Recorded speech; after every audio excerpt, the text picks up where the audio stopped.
We made a choice, go fight against your fate. Pain will come with the blade. Pain will wake up the despondent crowd in the storming world somehow. Unsheath the sword not to kill. Unsheath the sword to end those clouds above the ground. Wake up, it's time to gather now.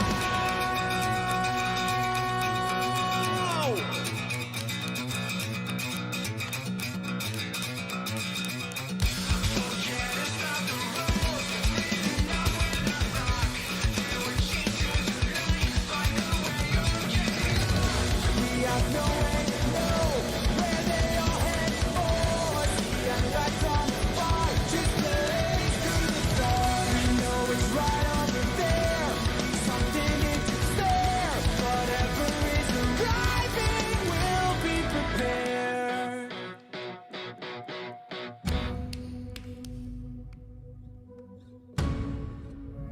We made a choice, go fight against your fate. Pain will come with the blade. Pain will wake up the despondent crowd in this storming world somehow. Unsheath the sword not to kill. Unsheath the sword to end those clouds above the ground. We're gonna hear the cheering sound.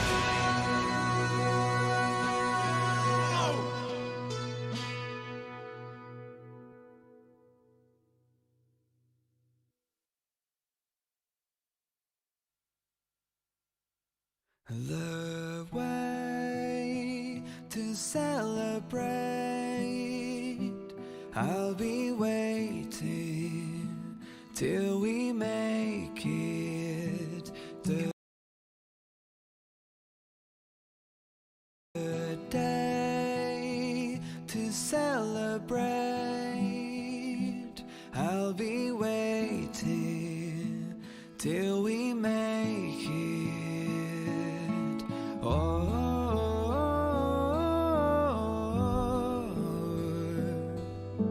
we will see. Come with me, take the journey.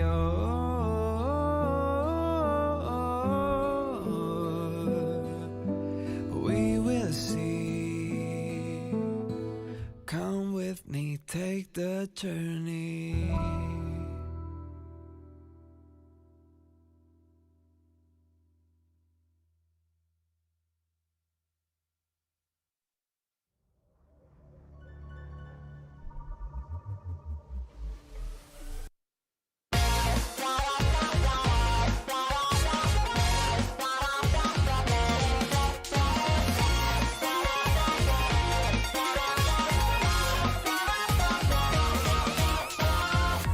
Get rid of the press from the rusty time, those years.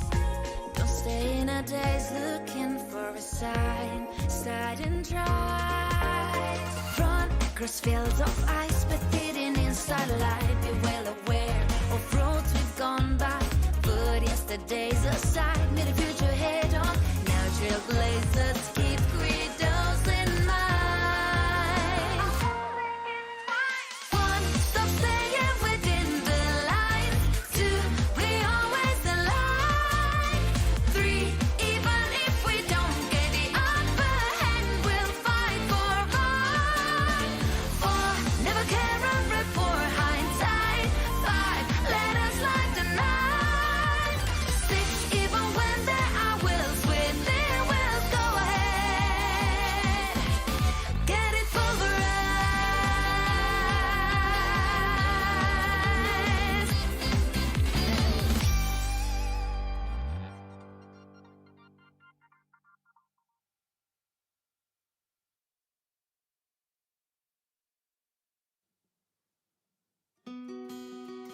Wrapped in biting wind, hearts will never bleed.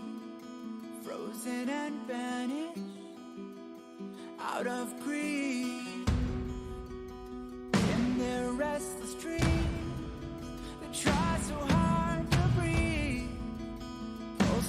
flutter and steam within this bleakness.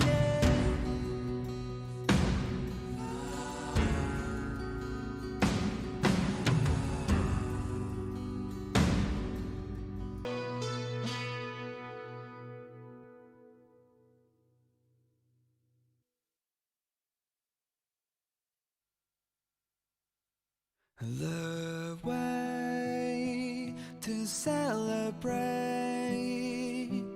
I'll be waiting till we make it. The day to celebrate, I'll be waiting till we make it. Oh,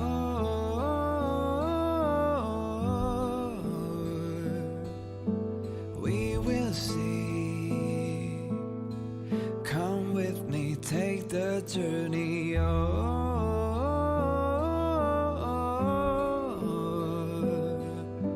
We will see. Come with me, take the journey.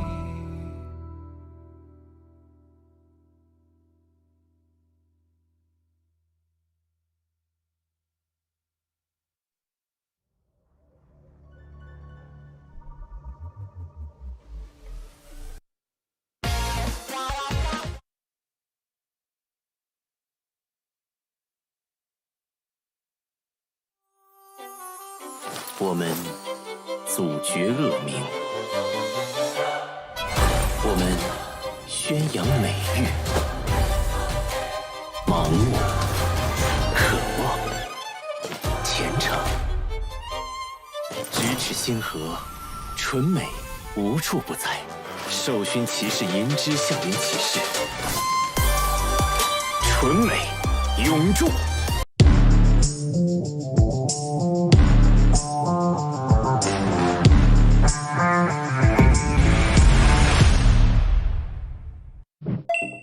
大家好，我是星际争霸2世界冠军李培南。作为职业选手，每天大部分时间都是在电脑前度过。每次训练结束都会有不同程度的腰酸背痛，所以我们对电竞椅的要求都非常严格，能保护腰部并且坐感舒适，成为我们挑电竞椅的重要指标。我们一直在用的傲风电竞椅就完美做到这一点。升级的锥背小弹腰有足够的支撑力，并且上下前后都能调节，坐着很舒服，非常适合大家玩游戏的时候使用。不论用什么姿势，正坐、靠着、躺着。 腰托都可以支撑我的腰部，非常舒服。再来坐感，这款还配置了空调坐垫，夏天凉爽，冬天温暖，真的是跟空调一样精准控温。训练久了总觉得闷热，坐垫有3档风度调节，游戏再也不闷屁股了。现在天气转凉了，坐垫同样配置了3档加热功能，让身体一直保持温暖，游戏手感一直火热。训练之余刷刷手机休息一下，玩玩手游。6D 机械手臂可以自调节高度，手臂不会感觉累，同时扶手面很大，即使有大动作也不会落空。相信我，跟我一起选择傲风机械大师电竞椅，你也可以逆袭。 成为冠军。打开微信，搜索公众号“星际老男孩 SC Boy”， 这里有每日的直播预告、重要的赛事报道、精彩的视频剪辑、有趣的主播八卦、定期的抽奖福利以及爆笑的节奏和评论。关注 SC Boy 官方公众号，365天每天更新，让你与20万猛男一起更便捷的享受我和黄哥给大家带来的快乐。不要告诉别人哟。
And welcome back, everyone. Welcome back to another week, another edition of the WTL World Team League 2023 Winter Contest Round 10, day number 1. I'm, of course, host Live VIP, and with me, I'm joined by the lovely people in the chat. Oh, it is good to be back. We took a bit of a hiatus. We did take a bit of a break here for a couple of weeks, just to, take in Home Story Cup and, of course, the IEM qualifiers. There's been a lot. There's been a lot going on here in StarCraft over the past month of play, but we are back with some World Team League action, and we are nearing the end of the season. This is round 10. Round 10 of 11. There's one more round after this, and then the round robin is set in stone, and then we have the playoff bracket before us. Of course, that'll be taking place in January next year, so a lot is on the horizon here. I believe we're going to be taking another week off next week because of DreamHack. I believe DreamHack Atlanta is next weekend, so I don't think there's going to be any clashing. I'm going to take another week off, and then, of course, round 11 as well. And until then, we have our first matchup of the night is going to be a best of 7 between Team Basilisk and the Starving Camels SSLT. Here we go, and this match is going to be pretty, coming into it, it's a little bit one-sided. Of course. Team Basilisk, they're one of the stronger teams in the Team League, and the Starving Camels have yet to take a series. But it could all end here, and Raider, he's smudging. Oh my, why does it look like he's playing like at midnight or something, or like the sun is rising? It's like midday, right? Hold on. Alright. We're doing our best Rainer impression. Okay. Let's go. We have our first matchup. It's going to be a ZVZ. If you're in the chat, predictions are open. Place your bets on how you think this series will unfold. We have a ZVZ here between Rainer and Toonming. You have 2 minutes. 2 minutes to place your bets on how you think this will unfold. Oh wait, no, he's got his like headset over the hoodie. Oh, he's going full smooch. Let's go. Have a nice cut. Oh, hello PHM. See Chowdan in the chat, Jadolf as well. Welcome, bienvenidos. Werehug, of course, being the first quacker, complete as well. Oh, the Doomer. Hold on. Where's my one?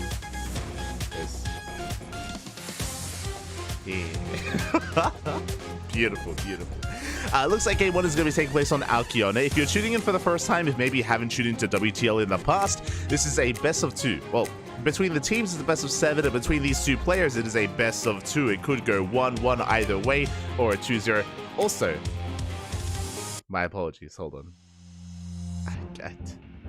I messed up the predictions. Hold on. Hold on. Oh no. My mistake. I'm going to have to very quickly redo the predictions here as we're getting into this. And in the top left, we have Toonming for the Starving Camels. And in the top right, we have Rainer for Team Basilisk. My apologies. I'm going to quickly redo the predictions. I have to do it from scratch. No! Hold on. Basilisk versus SSLT. Match 1. Match 1. Best of 2. Rainer. Oh, that's a big shout out to the sponsors. Hold on. Good. My fault. I'm doing everything by myself today, unfortunately. Hold on. Okay. If you're in the chat now, predictions are open. So basically, I forgot to have a 1-1 scoreline. I forgot to have a tied up 1-1 scoreline, which is possible here between the 2 players. But here we go. We're getting into game numero. Game numero uno here. And we're easing ourselves in. Now, of course, coming into this, Team Basilisk, they are going to be coming in as the heavy favorites, don't get me wrong, but the Starving Camels, they have a reputation, at least in the past, of causing insane upsets. I want to believe that Toonming is going to be coming in prepared. For the time being, we do have some pretty interesting openers. It is going to be a hatch first out of Toonming. Meanwhile, Rainer, he's popping off. It is a gas first build from our red Zerg player. Oh, my apologies. Okay, so sorry, I was doing predictions, so I actually missed the openers. It was a gas first from Rainer with a delayed hatchery. Meanwhile, we do have a Toonming going for a faster spawning pool. Now, Toonming is going gasless, so this is not all in from our blue Zerg player. He is going to be moving out across the map, is going to be applying pressure here, hoping for some economic damage just to get ahead. That's his goal here, to take an economic lead. As the hatchery is done, we already have Rainer about to pop off with those lings. There we go, drones are on the way. be able to zone away those Lings. Again, the goal here for Toonming is to kill a drone, to kill a couple of workers. He has to be very careful here with his control. He cannot lose too many Lings. So far, so good. But so far, the drones haven't died. Not a single worker has gone down. Oh, we get one. We get one worker. We get two. Not too bad. Two workers, a lot of lost mining time as well. Toonming, he's going to rotate back around to those drones. He's looking for another drone kill. He gets us, almost gets us around. Casito. Almost. As the Queen does pop out in time, and we are going to force this back. Oh my god, the Lings, though, they go ham. They take out the they take out the Lings of Raynor. Not a bad trade. And as the dust does settle, Raynor's still ahead. He's still ahead in workers. Unfortunately, an Overlord is going to be going down, though. That will help even things up. Toonming, he didn't do too poorly with his harass. You can see him here rotating around. He wants to try to maybe get a kill on the Queen, but the Lings, they do keep up with the movement here of Toonming. Toonming just trying to keep this Overlord alive. We have Ling speed behind this. Toonming, because he played gasless, Toonming should be going into roaches. He should be going 2-base roach, walling off. He shouldn't be wasting time getting into Ling speed or a Bailey nest. Roaches should be on the horizon. Meanwhile, Raynor should be aware of that as well. Ooh, as he's being pulled apart a little bit. A couple of Lings get picked up. Really crisp play there from Toonming. But again, Raynor behind this, he's getting into Link speed. He can decide to cancel Link speed if he wants to. Once he recognizes that his opponent is going to be skipping the Bailey nest, you can try to cut corners and try to be greedy yourself in going into your own roaches. So Raynor, he has a couple of options with how he wants to kind of transition and how he wants to respond. As we're getting into this, though, Toonming takes a worker lead. Raynor going for the third base. And there is that layer of production for Toonming. As I mentioned before, this should be 2-base roach. There it is. We have the wall off. The Evo chamber alongside the roach one has been thrown down. Toonming kind of getting into his build. And again, not a bad position. He also does confirm the third. Meanwhile, looks like Ling speed is about to kick in. We do have quite a number of Lings available here for Raynor, but we should be able to defend. The Lings that have been revealed, we're pulling the trigger, we're going across the map, but we do wall off in time. The Queens are in position. They cannot transfuse. Uh-oh. Up, do barely wall off, but the Lings, they dive on the Evo chamber. There's no love HP. And that's a kill, not a cancel on the chamber. Aye, the Lings, they're going ham, and they're going to be able to get a kill on the Queens. They can't transfuse. The Lings, they barely do break in. They take down the Queens, and they're going for drones as well. Already disastrous here for Toonming. Just not taking this seriously enough. Another drone goes down. There's 3 dead workers. And just like that, Raynor does take an economic lead. Going for the main. There's no Queen there. He gets another drone. Oh my god. Roaches have arrived, but they're being slowed down. And the economy has also been stifled here for Toonming. As Raynor is clawing his way back in and gets 6 drone kills in total. Behind this, we can see Raynor is getting into his own lair, his own roach warren. His third base, of course. He's up in economy, and his opponent, there's a lot of pressure on Toonming. Toonming, take note, he isn't droning. He is still just making nothing but roaches. We do have a third base on the way, but my eyes are on the production tab for Toonming. Is he going to actually saturate that third, or does he just go for a big all-in? I'm assuming it's going to be the all-in, but we'll see. No shot! Up! Another drone! Aye. Brutal. As Toonming is squeezing out a couple of workers. Meanwhile, Raynor, he's already happily mining here on 46 workers. He's making his own roaches, is keeping up in the production of his opponent. Of course, Toonming does have a supply lead at the moment, but that is soon about to change. Now, something that Toonming does have is an upgrade timing. He has +1 that's about to finish up, and if he wanted to, he could drone and try to hit a +2 timing instead, which of course will be another big power spike for him. He is moving out, but if I'm not mistaken, I believe Toonming is droning behind this. We're looking at the units tab for the time being. Toonming is committed. And yeah, he's droning behind this, and there's +2. So as we mentioned, Toonming doesn't have to go all in here. He can try to hit a later timing and go all in with +2 instead. So right now he's just posturing. He has the roach speed advantage over his opponent, so there's no risk of ever being caught out. Oh my god, he commits pretty hard though. Gets a Queen, doesn't lose anything. So far, again, really good control here out of Toonming, taking advantage of his roach speed. Oh, a bit of miscontrol, a bit of a misrally, and one roach does get picked off for free. But again, behind this, Toonming is just droning heavily. And Raynor's confirming this. He comes in with an Overseer Scout, he confirms the third base, the saturation, the gas. he's aware that he is safe to drone. Ooh, Raynor actually droning, yes, but throws down a Spire. He is looking to get further ahead. Looking to try to catch his opponent off guard with some mutas. It's a risky maneuver, but we'll see if we can get away with it. As Raynor pushing up the ramp, he's got a couple of roaches diving in towards that natural base. But Raynor, he just has an overwhelming number. It looks like Toonming may have droned up a little bit too much. The roaches are going down. The boys, they have to be pulled. Not like this. And Raynor, he just dives into the natural base before +2 can finish. And with that, Raynor, he's dealing a crippling amount of damage. That is 19 workers going down. We can see that Toonming is killing some workers across the map as well, but he gets cleaned up. He only kills 10 workers as opposed to the 20 that he's lost himself. And with that, Raynor takes a massive economic lead. The Spire's about to finish up. We're making a couple of safety roaches. The question becomes, can Toonming try to punish Raynor, try to catch him with his pants down as Raynor is investing into those mutas?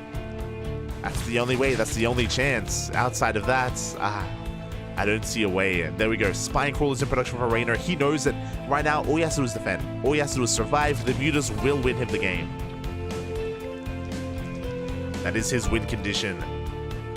You can see Toonming though pushing up that ramp. At the same time, Raynor going for his own counterattack. Looks like Toonming is going to be able to break into the main.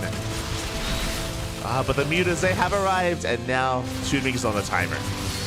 He's on a timer at this point. He's trying to break in, though. He's trying to kill some of those workers. Spine Crawler does finish up in time. Just going to buy some time here for those reinforcements. Additional roaches on the way. And Toonming, he's running out of steam. He has to get some more damage done. He has to bake into the natural. He's going. One Ravager left. A couple of boys are being pulled. Again, Raynor, he's up 20 workers. He can afford to lose some drones. And again, we're running out of steam. We're running out of roaches. There's only 3 left. And now Raynor can counterattack. He can shut down Overlords. The world is his oyster. And Toonming was all in. Like, there was no other way about it. There was no other way out. Toonming is just trying to make queens. Trying to recover, trying to drone. He's got a lot of droning to do. He's got, to emphasize once again, Toonming, he's got 34 workers to the 51 of his opponents. He doesn't have the economy to invest into a Hydroden, into infestation pits, fungals, vipers, parasitic bombs. These are all things that he can't quite get into. Just gonna be contained on 3 bases.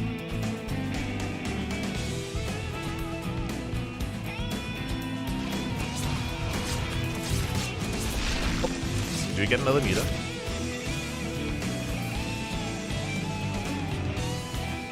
Where's the drop? It's there, Pappy. It's there. My apologies. Wow, it's not quite going to be connected. We can see Toonming trying to force his way up the ramp, and it looks like he's going to gain some ground, don't get me wrong. But it's not going to be enough. GG is going to get called, and Raynor will take game number 1. Oh, we even have like the red glow as well. The the Sith is real. GG. GG. Oh. Hold on. That's not right. There we go. Actually. There we go. GG does get called. And Raynor, he will end up taking that first game. Does end up taking game number 1.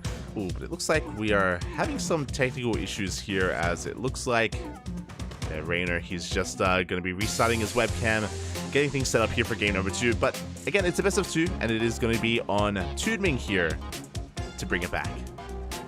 And I want to believe.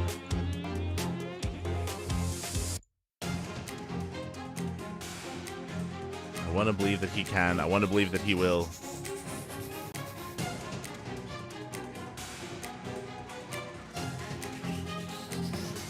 Okay, but wait, what? Am I blind? Okay, wait. So, fun fact, I actually can't. Don't worry about it. I can't actually see the feed at the moment on my right, but you guys can, so that's all that matters. That's all that, so don't worry about it. As it looks like our map of choice, or our map has been chosen, Toonming, he's going on Oceanborn. Oceanborn is going to be his way to come back in this series. Interesting choice. Oceanborn does have a short rush distance by ground, so if Toonming wanted to be aggressive, if you wanted to be a little bit more assertive, then this does make sense. This is potentially a good opportunity here for Toonming. But I'm sure Rainer's aware of that, and hey, Rainer, he's not afraid to get down and dirty. He's not afraid to be aggressive, not afraid to be in your face. Imagine thinking we can see the feed. Oh, actually, no, you can't. Oh, never mind. Huh. That's weird. Can I fix this? There we go. My apologies. I know there was some weird technical issues, but we're back. We're back. But yeah, we have our map of choice. Again, it is going to be Oceanborn. For those wondering, it is loser's pick. So Toonming has kind of chosen his staging ground here to try to bounce back in this series, and I want to believe that he can do so. Like, he didn't have a bad start. Winding it back to Alcyone, he did not have a bad start whatsoever. For his Lings to kill a couple of drones, to trade efficiently against the Lings, it was a good start for Toonming. And then there was a counterattack, and then there was Rainer moving out and hitting a timing with Ling speed and catching those queens off guard. Toonming just wasn't able to wall up in time. Like, that was just a really unfortunate moment. If Toonming did have a wall up, if he was able to secure himself, then we would have seen a very different game. Very different game. Maybe not a different outcome, but it would have been closer, definitely. Feels walls, man. Feels walls.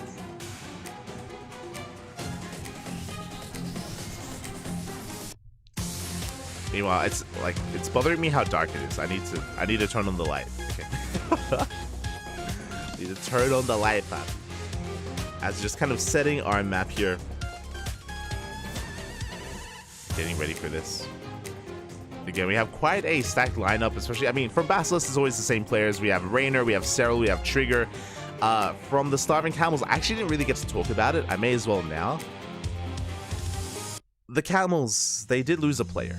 They did lose another player, for better or for worse.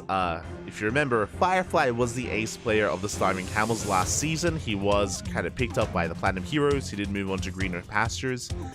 And the Starving Camels did lose their new ace player, Cyan. Cyan did end up switching teams. He was picked up by Mystery Gaming.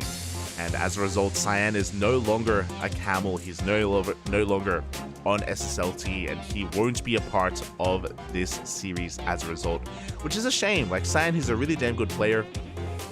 We showed that this week. If you were here during the IEM Asia server qualifiers, Cyan qualified. He took down some big names as well. He took down Dong Rei Gu to qualify for IEM Katowice. Cyan, he's earned a plane ticket. Like, Cyan, he's gonna be there alongside Firefly as well. The two ex-Camels are gonna be there. So yeah, it's really cool to see Cyan and Firefly doing well and achieving a lot. But unfortunately, they're no longer on the team, on the same team, I should say. They're no longer on the Starving Camels, which is, again, a little bit bittersweet. But I'm sure the team is very happy. They did have an interview not too long ago where they spoke about how they were more than willing to, again, just cheer for Firefly. They're happy for his success. They're happy for him to have been found on a new team, and I'm sure they're doing the same for Cyan. But here we go, in the bottom right-hand corner, we have Rainer for Team Basilisk. And at the top left, we had, of course, Toonming.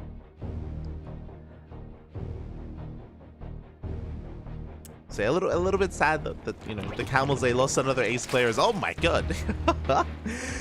This is far more aggressive from Toonming. We are going straight for the spawning pool, straight for the gas geyser as well. With a faster gas geyser, we are going to be going for I imagine, a Ling rush. We're going to be getting to Ling speed a lot faster, into Bailings a lot faster as well. Oh boy. Here we go. Toonming, show us what you got. Behind this, Rainer going for a hatch gas pool, standard opener out of our red Zerg player. This time I'm paying attention to the openers. I'm paying attention. Rainer going for standard opener, Toonming going for something far more aggressive. Now, I assume this is for Ling speed. This could also be a Roach Rush, but I'm a little bit torn about Roach Rushes in ZVZ. Like, they can be very hit and miss, and it feels like they miss more often than not. There we go. Lings are on the way. We're about to get into our first 100 gas. And that will be enough for Ling speed. There it is. Ling speed is on the way. Ooh, we are pulling out. Interesting. So this is not going to be Ling Bane. Tudming has pulled out a gas, which means he won't have anything left over for Banelings. It's just purely Lings from here. So we are going for a Ling rush. Raynor back at home, none the wiser. Until now, Lings are moving out, and they will soon be seen here by some of these overlords. So far, oh, we are in the dark. But I think we did see them. Yeah, we are aware of the late hatchery. Yeah, drones pre-pulled. They're in position here to help defend. And Raynor should be able to hold on to his natural. We can see Tudming trying to be a little bit cheeky, trying to camp the eggs. But the Lings do hatch. Meanwhile, Tudming behind this is not droning. He has 16 workers, and that is all he has. He revealed his first wave of Lings, and he is banking Lings back at home. It's just a sheer Ling flood from Tudming. Raynor is going for a safety Baneling nest. He's just making sure that he's, you know, dotting his I's, crossing his T's. We are going to be main-arting some drones to the low ground to make it look like we're droning. And here comes the Scout. Scout is on the way. The Ling is going to get picked on. We cancel the Evo Chamber. Tudming, he's trying to sell a story. He's trying to lure... Oh, no! It worked! No shot! Raynor, he cancels the Baneling nest. He goes to the Evo Chamber. He believes that Tudming is droning. Oh, no. And here comes the Ling Flood. No Banelings. No Banelings to defend. The boys are being pulled. The queens are coming out immediately. Raynor, he does evacuate. He throws down a wall. Crisis management here by Raynor. So far on point. Trying to reduce that service area. The Lings are trying to come in from behind. So far, the choke point is real. So far, Raynor, he is holding. Drones are going down. The Lings are trying to break through. More drones are pulled. The boys, they're getting here just in time, but it looks like one queen is going to go down. We force a cancel, and the queen survives. Raynor, he is holding. Oh my god. As I say that, though, that's still a terrifying amount of Lings. Tudming, he wants to go for that dive. Here, he's going to be nibbling away at that natural. Ideally, he wants to try to force the queens out of position. He goes for it. Oh, but there's just too many drones, too many Lings. The more boys are being pulled here from the main base. We get one queen. One queen goes down. A second queen's going to go down. It looks like Tudming. Has he done it? Oh my god, just barely not. The transfuse was so clutch. If it wasn't for the transfuse, that second queen would have died. That was so close. Raynor still slightly ahead in workers. Those queens are so incredibly low. But Raynor, he's holding. He throws down the Baneling nest. He forces back the Lings. Tudming is still all in, by the way. But the wall is slowly getting up and running. Tudming still just making nothing but Lings behind this.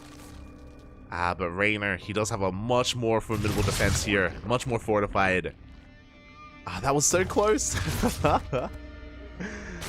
Oh, so close. You can see that Raynor is tying up the supply here. He gets his own surround. He's forcing this back, and for all intents and purposes, Raynor, he has held.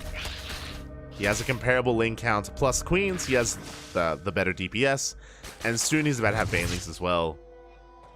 Oh my god. Tudming, he did a great job here at hiding his build. He catches the queen. When he gets surrounded, he's going to get shut down. And Raynor will clean this up. Again, Tudming did such a great job at hiding this. He almost caught, like, Raynor was almost caught with his pants down, but he was wearing a belt. He was just really good reactions. Again, really good crisis management. For Raynor to throw down those Evo chambers, to wall off on the low ground, to create a choke point, to pull the boys, to pull those drones, and to preserve those queens. Like, again, it was just a really, really quick and solid defense out of Raynor. And now the Banelings are out. We do see the Raynor is a bit out of position, so Tudming, he does find his way into the natural and the main base. He's focusing down drones. He gets 4 workers, not too bad. But again, he's losing everything, and GG gets caught. GG is going to get caught again. There were no drones behind that, and Raynor, he will take the 2-0. GG. GG, well played. Whew, that was not an easy one, though. Things got a little bit hot. a little bit heavy. Things got pretty intense there in that game, but again, really solid play out of Rainer. A shout out to Tudming. He, again, almost caught Rainer out. Almost caught him out. Wasn't quite able to do so in the end. And with that, Team Basilisk take a 2-0 lead in this series. And now we're going to be getting ready for our next best of 2. It is going to be Cell versus TATP. I believe that is Sakura. Let's go. We have another best of 2 upon us. It's going to be a ZVP. Predictions are going to get paid out. Don't worry. It will be paid out. And we're going to be going on a short break here while our players get ready, and we will set up those predictions for that second best of 2. See you soon. See you soon.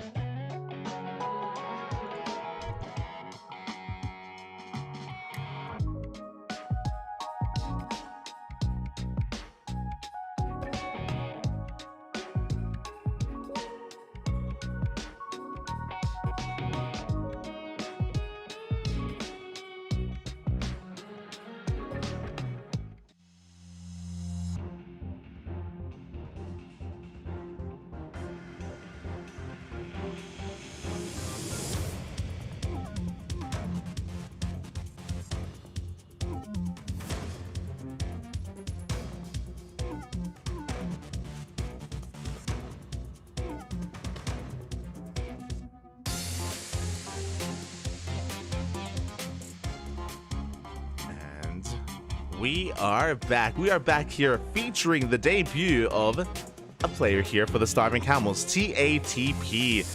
Oh boy, again, he's going to be subbing in here in the absence of Cyan. I mentioned earlier that Cyan, he is no longer in the Starving Camels. He was picked up by Mystery Gaming. And yeah, Cyan, he has, again, moved on here, which is a little bit unfortunate. I mean, props to Cyan. You know, he's, I'm sure, on a team that can support him a little bit better with, you know, a higher salary. Cyan definitely worth it, and I mean, he proves that by qualifying for IEM. But again, a little bit bittersweet here that the Starving Camels will now have to try to hold their own without the support of their ace. Again. But yeah, this is going to be his debut. TATP, it's his first time competing in WTL, and we are diving right on in. And in the bottom right-hand corner, we have for the Starving Camels, TATP.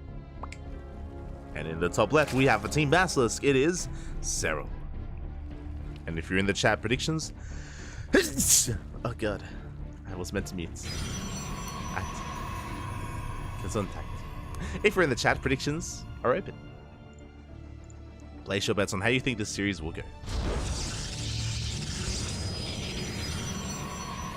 And I apologize.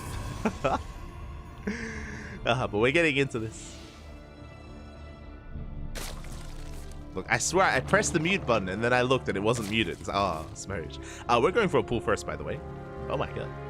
We have a pool first here from Cyril. Something you don't get to see too often. Now the question becomes, is this for safety or is this for aggression?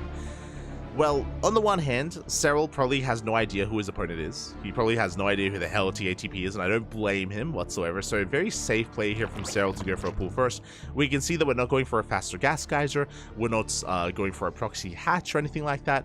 It is just a safety pool first. With this, we have access to faster queens, faster lings. This is quote-unquote suboptimal. This is a little bit less economic, but Cyril, he'd rather be safe than economic here against TATP. I don't blame him. Do not blame him. You can see the spawning pool finishing up. We do have a wave of 4 lings on the way. You can see that even Cyril isn't making 6 lings. He's only making 4, so it's only enough to apply a bit of pressure to scatter across the map. Again, only a safety amount. It is not really Cyril being too aggressive. And hopefully TATP can recognize what's going on and protect that pylon in time. Ooh, that is an interesting location for the second pylon.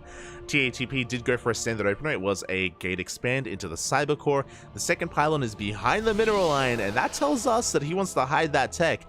Unlikely that it's going to be a Stargate. It could still be a Stargate, don't get me wrong, but I'm feeling a Twilight Council, maybe even a Robo. We'll see. For now, the pool first has been spotted. We go for the full wall off. We have a second gateway on the way. Zelda's being chronoed out. We have a full wall with that pylon behind the Zealots, and with that, we're fine. There's going to be a little bit of a dance between the Zelda and the Lings, but we can see that, again, everything is safe and sound. TATP does survive the quote-unquote skill check here of Cyril, where if the Protoss player didn't respect the pool first, then things would have been a little bit more chaotic, but we're fine. We do open up safely, and there it is. There is that Twilight Council from our Protoss. We assume that would be the case just because of the positioning of the pylon. The Overlord is diving in, and Cyril, he will get eyes on the tech. He does see the Twilight Council well ahead of time. Cyril now knows to prepare to get ready for either Glaive Adepts or a Dark Shrine. Both are available, both are options. We'll see. Let's go. Oh, thank you, puppy, thank you. That's it.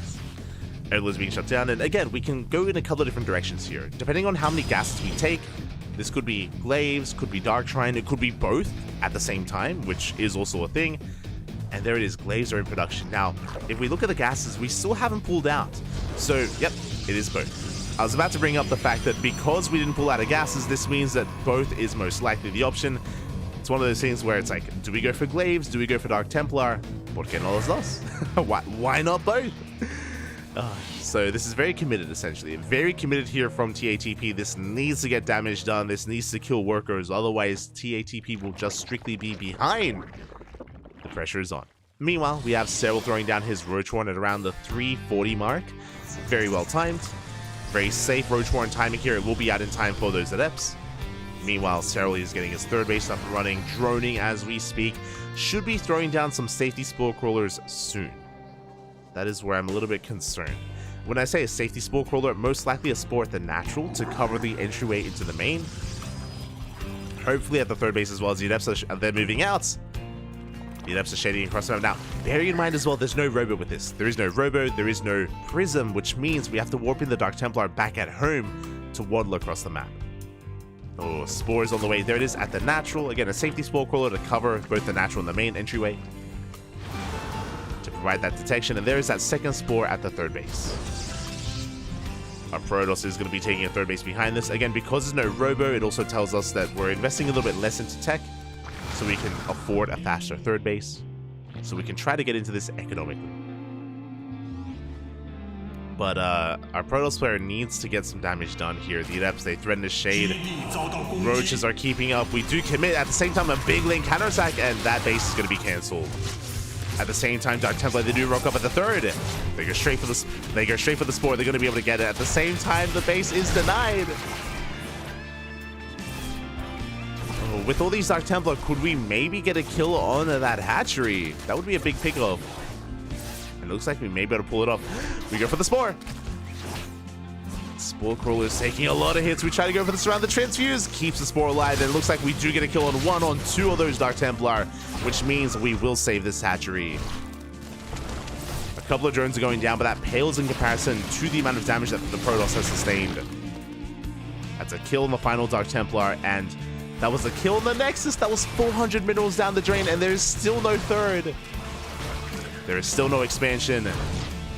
TATP, he is down in tech, he's down in bases, down in economy. Where do we go from here? I see 2 more gateways and charge on the way. This looks like we may just pivot into a charge all-in.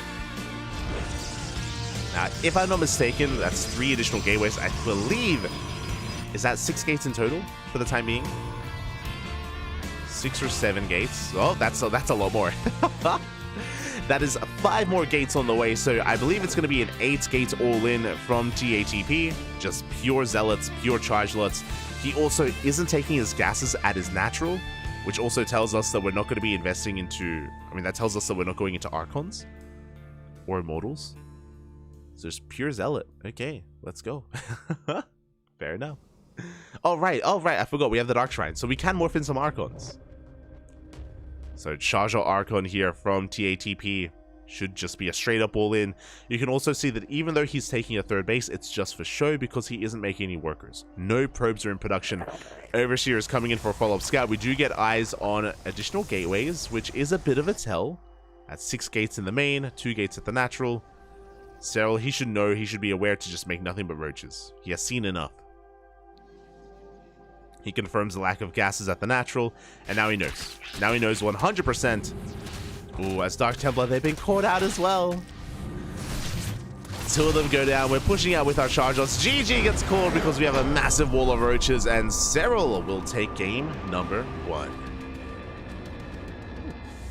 GG. GG, well played. Again, a very solid, safe game out of Cyril. Nothing too fancy. Just really, again, a really safe opener going for the pool first.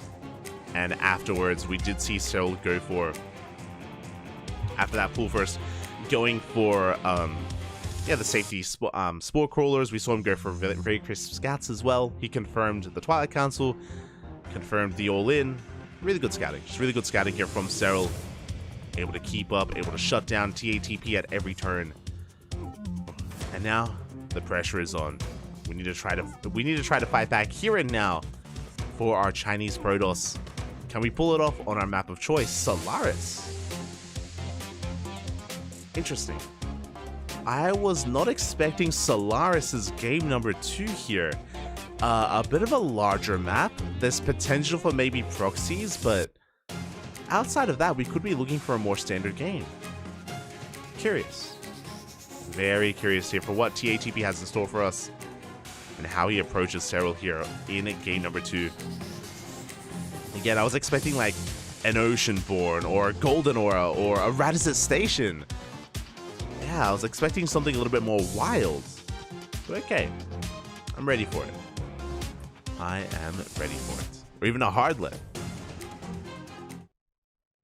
As we are going to be getting ready here. As I say that, oh,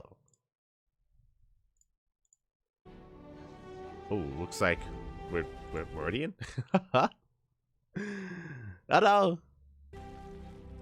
Looks like the clean feed is struggling a little bit, but we have, of course, Cyril here in the bottom left for Team Basilisk, and we had TATP in the top right for the Starving Camel's End. It looks like we are, yeah, experiencing a bit of latency here with the clean feed. It does happen sometimes, you know, every other week. Sometimes there are some technical issues.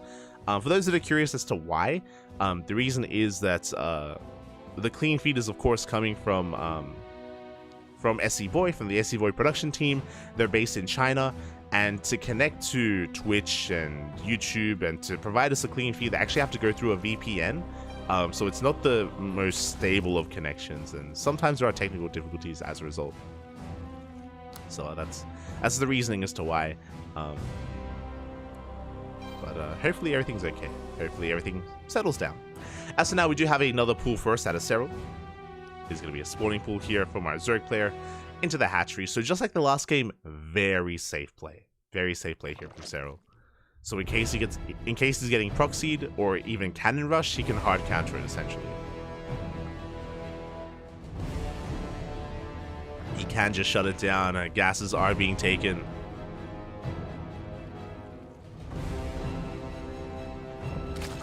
And likewise, TATP going for a gate expand, so nothing too fancy yet from our Protoss, but my eyes are on him. You know, we wouldn't pick Solaris without a good reason, and again, I'm curious as to the reasoning for it.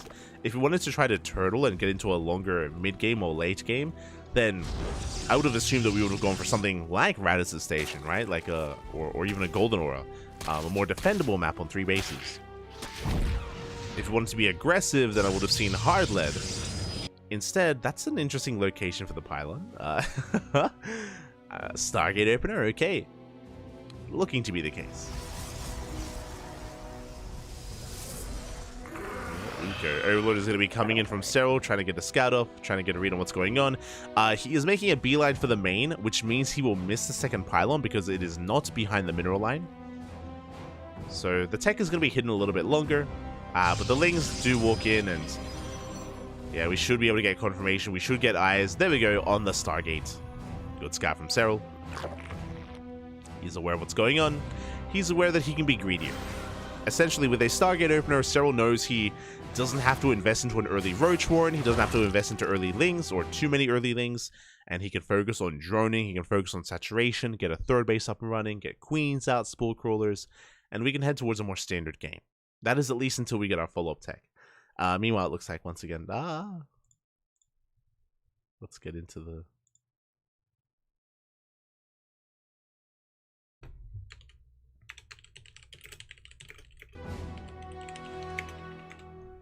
Just letting them know. It's a bit of a latency. Yeah.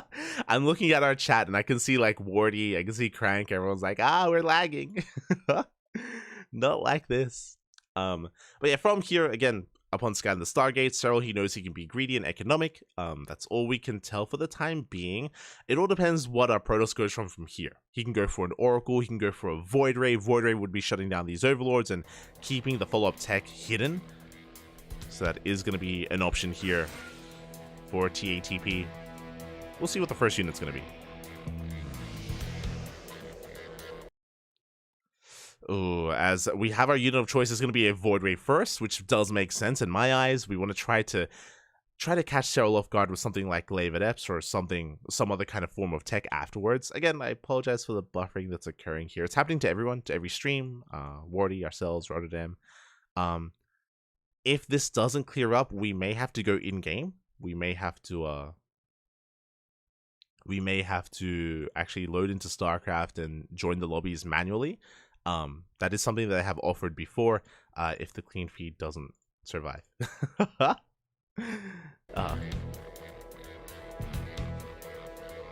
we are getting back into this, and we do have that Void Ray still in production. I believe the Overlord did get eyes. Yep, there we go. We did get confirmation of the first unit of choice. Cyril, he is aware.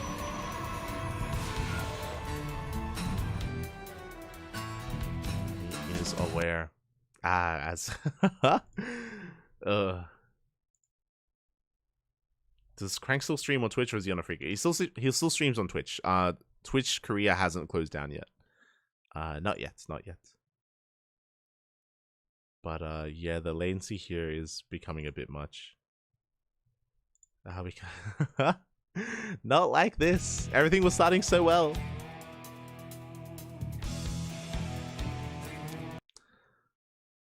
I'm going to try out I know there's a different clean feed that I can attempt to get into.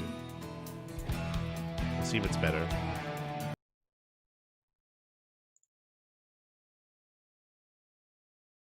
We'll see if it does help. Okay.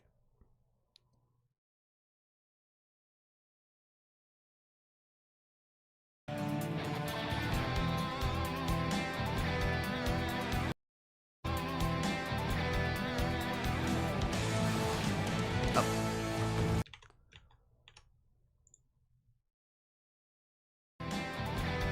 One moment.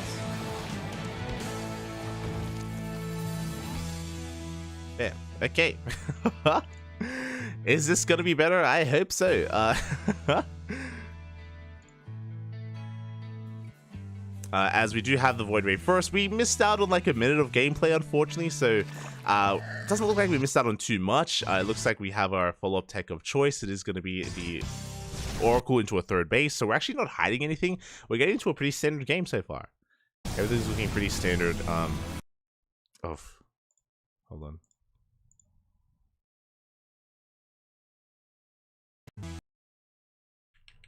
You know what? I can do this. And hopefully this is better.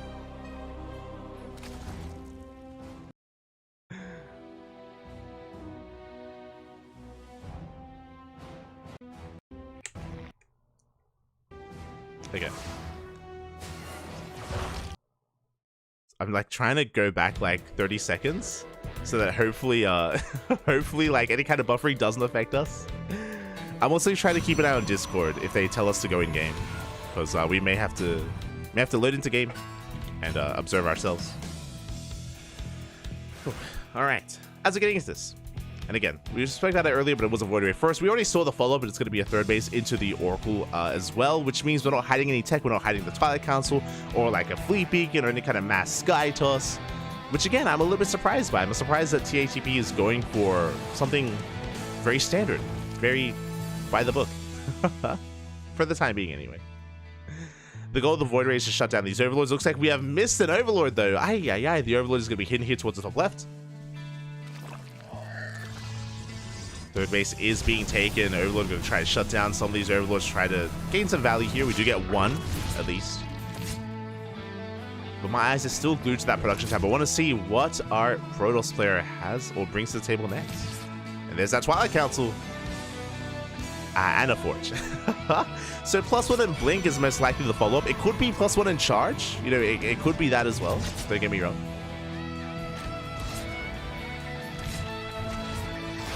We could still try to catch Serral off guard as the Lings, they do come in for a bit of a surround. 2 Adepts do get picked up. Ay. Adepts go down the pylon as well, and TATP has to race back home with this Void Ray. Can we force a cancel? No shot. Oracle makes it just in time, and we at least keep the Nexus alive, but alas, not ideal. As TATP did lose quite a lot here in the process, and no, we can't escape the lag. Oh.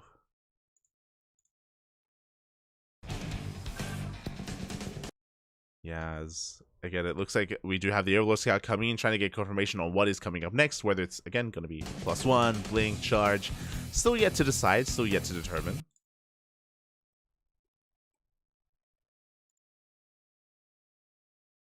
Oh, and, I may just, I'm gonna preemptively go in game. Because this is not happening. It's not looking good. And there we go, we have our answer. It is going to be Charge here, not Blink from TATP. The slideshow is real.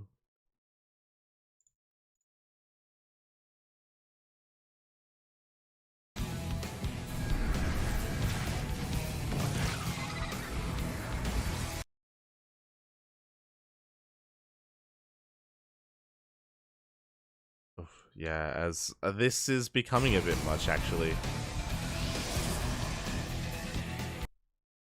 And Charge on the way.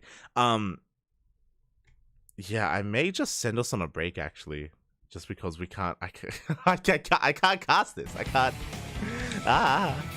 There's 4 gates behind this. Is looking like potentially a 3-way all-in setup, as we have a massive gateway explosion, very similar to the last game. We're not taking additional gases at the 3rd.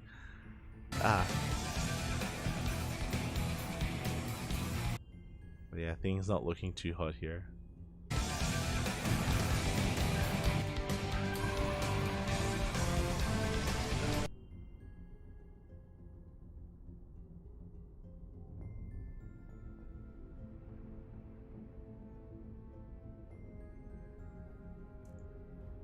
Yeah, okay, so I think we're gonna cut to a short break just because it's not getting I mean, the game is still progressing, don't get me wrong. It is still progressing. The all-in is coming. The +1 charge timing. It's moving out slowly, but we're getting there.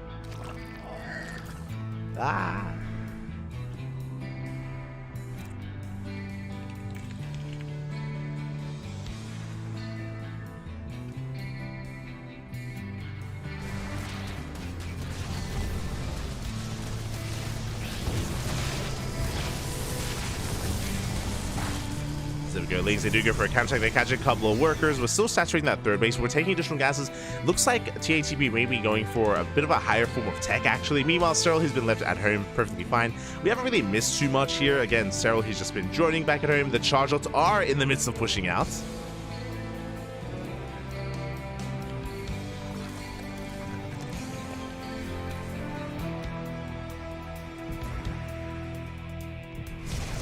They are pushing out, and here we go. It's all or nothing for TATP. Can he catch Serral off guard here? The charge will do pull the trigger. Stasis Trap does get triggered on only a handful of Lings. The Roaches are getting in position. And we should be able to clean up these Zealots here. There just isn't enough on the ground. The Zealot reinforcements, they just trickle on in, and it's not going to be enough. Serral, he's going to completely shut down this push. Their Queens are here to deal with the Void Ray, and yeah, so Serral, he shuts it down. GG gets called. And Serral will take the 2-0. GG. I do apologize for some of the technical issues, but congratulations. Serral does take it.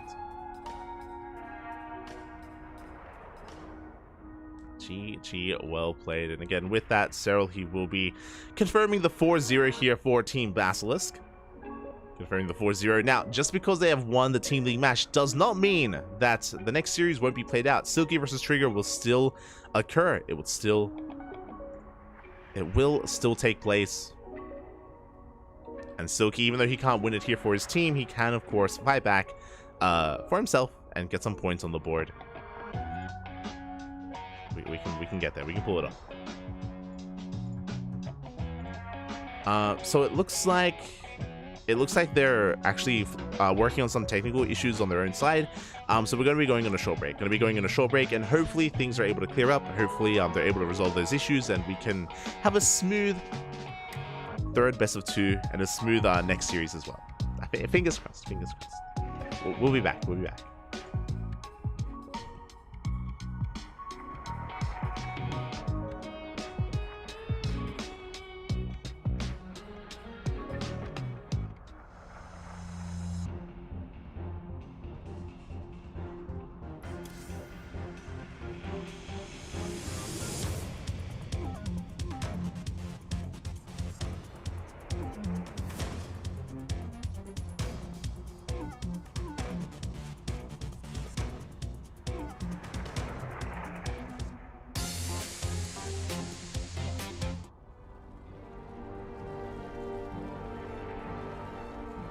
Diving on in, and here we go. We do have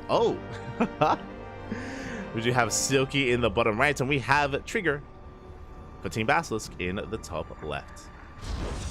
And predictions in the chat are open. Okay, so unfortunately we don't have cams. We don't have cams here for this best of 2, but there's a reason for that. Typically, if we don't have cams, it's because we are going to be covering this via replays. So it looks like this matchup was played earlier on, and we are here to determine if the Starving Camels can fight back. And I do think that this is the best chance. Okay, so for some context here, I mentioned before, Cyan was taken. Cyan, he was taken by Mystery Gaming. He's no longer on the Starving Camels. Silky is the new ace player. Silky now has to step up as the new captain, the new ace player for his team. And if anyone can put a point on the board here for the Starving Camels, it is Silky. If anyone can do it, it's him. I do want to believe. So we'll see. We'll see what he brings to the table here. Again, Silky is a very aggressive player. He has gone to the late game in the past, don't get me wrong, but typically a more aggressive player in this matchup. More assertive, looking to dictate the pace of the game, looking to come in with some aggression, some cheese. Something out of the norm. Meanwhile, Trigger going for a Gate Expand. Gate Expand into Cybercore, standard opener out of Trigger, as to be expected. He's not really the most unorthodox of players. I know Trigger's from North America, I understand, but when it comes to the NA Protosses, Estrella and Nina are a lot more adventurous. Trigger is a lot more standard. He's Trigger, he's a lot more by the book. He's one of the more sane Protoss players in the Americas compared to you know, every other Protoss essentially. And we have our tech of choice. It is going to be a Stargate opener out of Trigger.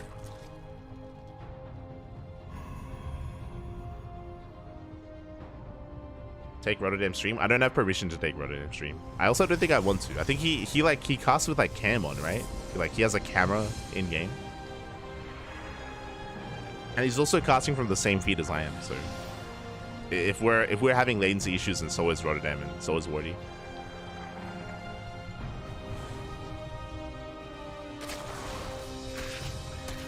But for the time being, Adept is going to be threatening a shade towards that third. So far, Silky able to keep up.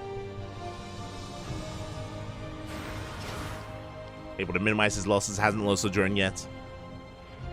And we have our first unit of choice as a Stargate opener into Oracles here from Trigger. So yeah, as you mentioned, everything is looking normal. All the screens having, yeah.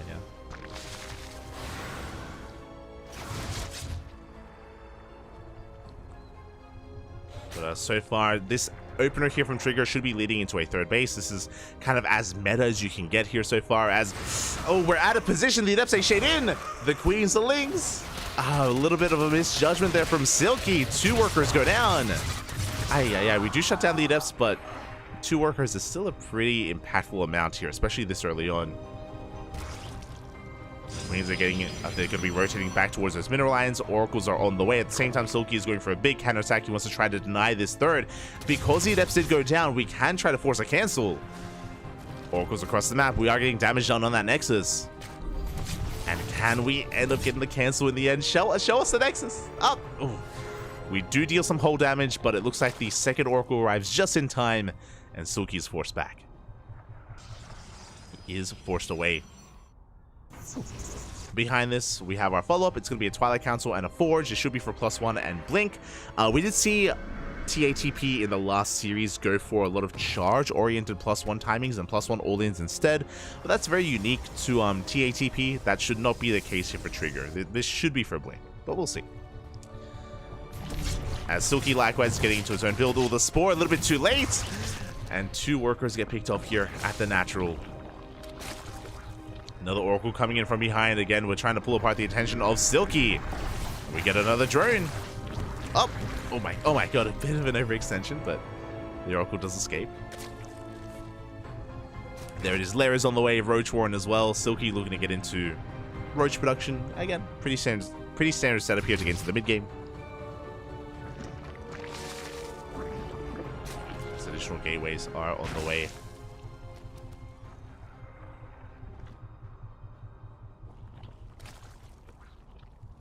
There it is. Blink has been confirmed by Trigger. As to be expected, 3rd Oracle does arrive. It's another worker before getting pushed away. Oh, interesting choice here. Okay, so we did have the Roach one. I assumed it would be Roach Ravager, especially with +1 range on the way, but no, Silky, he's going Roach Hydra. Okay, very interesting, very out of the norm. Usually if you're going Hydras, you go Ling Hydra, as you want to preserve as much gas as you can for those Hydras, as they are quite expensive units. Which is why I'm not in love with this, but I do appreciate that it's a little bit different from Silky. Stasis Trap's going to be going off. No reaction! No reaction. Half the mineral line does get caught out. At the same time, the Oracles, they do threaten that natural. Once again, getting another 3 drones. 3 workers go down. A big blow to the economy here of Silky. Especially with that Stasis Trap. Yeah, you can see the economy just go deep into the red in favor of Trigger. But again, we're going for a Roach Hydra based composition. Very expensive. It can achieve a little bit here in the mid game, don't get me wrong, and it can lead into lurker play as well. But it's also quite expensive, quite gas intensive. Here we go. Trigger is pushing, clearing up some creep. Behind this, he's transitioning into a Robotics Bay, into, I imagine, Disruptor or Colossus production. We do get eyes on the Hydras. Big scout from Trigger. He does see, he does know. He's aware of what's going on. I mean, there's no wrong answer. Whether we go Colossus or Disruptor is like, it's all going to be amazing here. As the 4th is on the way, we're taking the center 4th base. Very far forward, very aggressive position here for Trigger. Going to be a bit of a launch pad so we can actually push across the map. There it is, Colossus are in production alongside Extended Thermal Lance. Meanwhile, Silky taking up right into that hive. So, when we get access to Hive Tech, we can go a couple of different directions.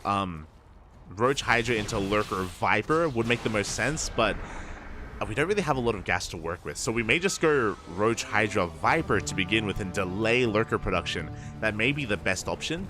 I say that, I don't believe we have eyes on the tech. I don't think we know that Colossus are on the way. That would be the tell to get into Vipers first, but still not on the horizon here for Silky, as he's getting supply blocks, still waiting for that Hive to kick in. On top of that, if we wanted Lurkers, we would have already seen it, because ideally you want the Lurker then to finish as the Hive finishes, so you can go straight into those Lurker upgrades. But for now, we're making more Roaches. So what is this, Heart of the Swarm? What? Roach Hydra, let's go.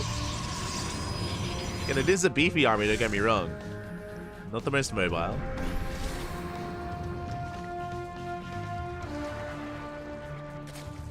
I do feel like Disruptors would shut it down, as we did finish up Overlord Speed, and we're going for a massive Doom drop actually. Oh my god, Silky. I like it.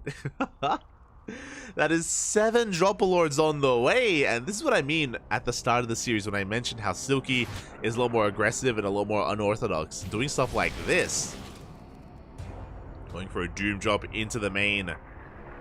A massive Hail Mary play. If it gets seen, if it gets scouted, then Trigger will completely shut it down. But for the time being, Trigger's in the dark. I love that we have a patrolling Ling there to make sure that there's nothing to scout. There's no pylon in position. Now Trigger, he will have a recall available. Bear that in mind. The Hive is done. We're going into Lurker production. We can see another army on the left-hand side trying to distract Trigger. Keep his attention here on the front lines. And here comes the drop. A massive Doom drop right into the main base, right on top of the production as well as the tech. And Trigger, he has to respond, he has to react. The Colossus are a little bit busy here with the Roaches. And we can deny Storm, even +2. We have options. Meanwhile, reinforcements, they run into the Colossi. Storm is depowered. +2 potentially as well, as a lot of units are going down on the front lines. And yeah, +2 is denied. We do focus on the Templar Archives. We could even try to go for the Forge. But no, we're going toe-to-toe with the Stalkers. A little bit of wasted DPS. We do have some Hydras attacking gateways and attacking gas geysers, which is less than ideal. And it does look like eventually this is going to be forced back. We did kill the main, though. We killed the main with the Night Storm. The Overlords, get out of here. Aye. We do barely escape with a handful of units. One Drop Lord full of units gets out. And Silky takes a massive supply lead. Let's go. Again, he crippled the tech. Did a big blow to the dealt a big blow to the economy as well. And Silky is remaxing on Roaches. Interesting. Very few Hydras. 4 Hydras and 38 Roaches. 2 Vipers as well. And we can try to knock down that 4th. Silky, he's not done. Let's go. These rocks are going to be, they're going to be buying Trigger a little bit of time. Yeah, here we go. We got to pull the trigger. We're going to go now before Trigger can recover. Silky has to go for it. He has to send it. Dropper Lord's back into the main, trying to distract Trigger. Vipers have arrived. We're looking for those abductions. We're looking for the yoinks. And can we pick off the Colossus? Even without the abductions, we can probably pull this off. The Colossi are going to be going down. Some of the Immortals get picked off as well. Big yoinks. And Trigger, he is down to 1 Immortal remaining. The overcharge is popped. We're going to respect it. We respect the overcharge. We respect the cannons. Behind this, we're reinforcing with Hydras. Lurker Den is done. Lurker upgrades are on the way. +3 on the horizon. We even have a Spire on the way just in case it was Sky Toss. Silky in control right now. But his army is still a little bit lackluster, right? He's still relying heavily on Roaches. Even though Silky is maxed, the soup does lie. And this army is inflated because of how many Roaches there are. So, not the most ideal army for Silky. Trigger isn't out of this yet. He just has to survive a little bit longer. Allow these upgrades to finish. Allow Storm to complete. Silky, he has to knock Trigger down before he can really stand back up. Here we go. The Lunkers, they're on the way. Lunkers are on the horizon.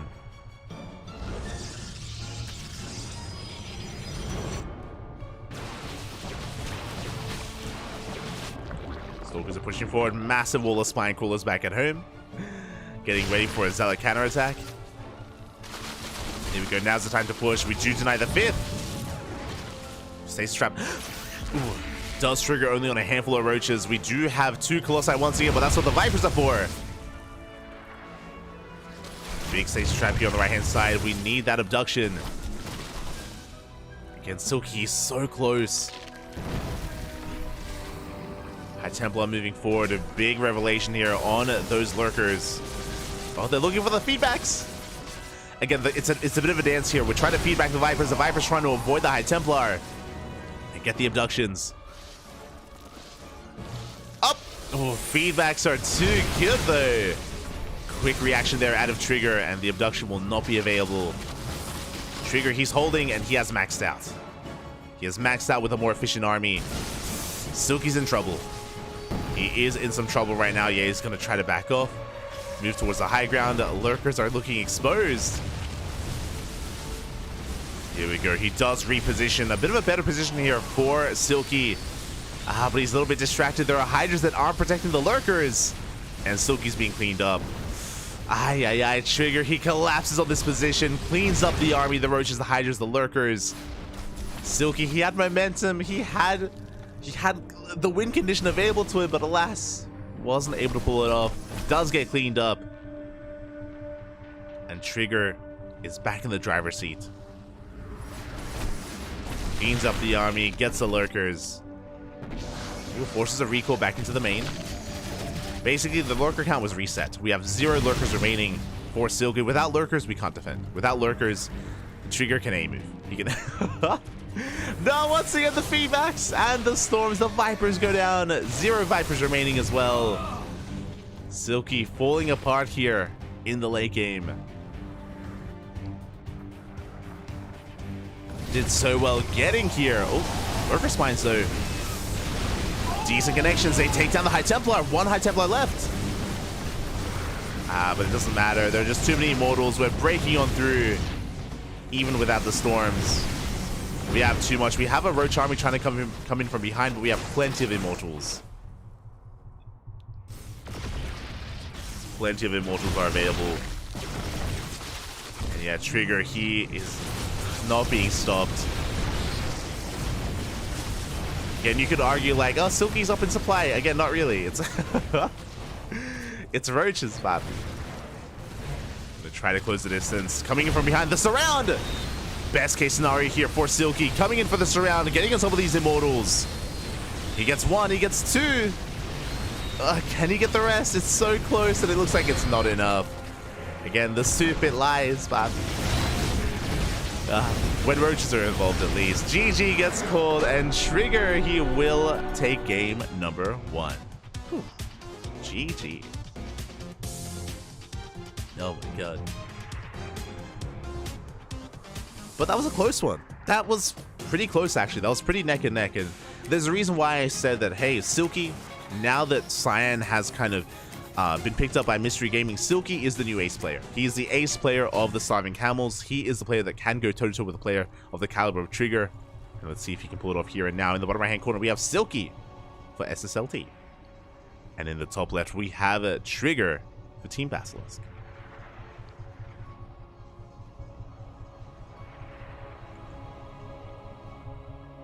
Again, Silky, he was almost able to pull it off, did so well in that first game, pulling apart the attention of Silky, denying tech, killing bases, killing workers.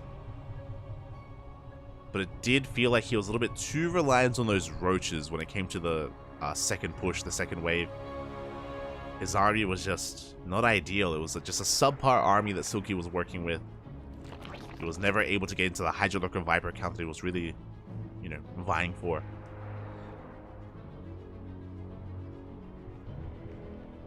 And with that, Trigger does take the first game. Silky, though, he can fight back, I believe. I do want to believe that he can tie things up 1-1. But he's up against the wall. The pressure is on.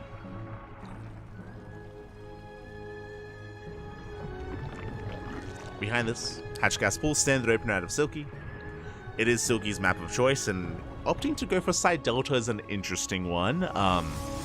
Long rush distance by ground, the bases are pretty spread apart, so if we wanted to go for some multi-prong harassment, this would be a good map for it. Would be a good map.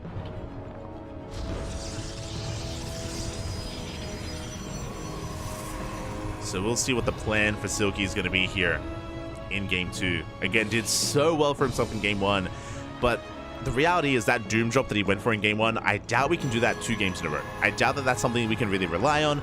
I'm sure that Trigger is going to be keeping an eye out for that. He's going to be a little bit more attentive.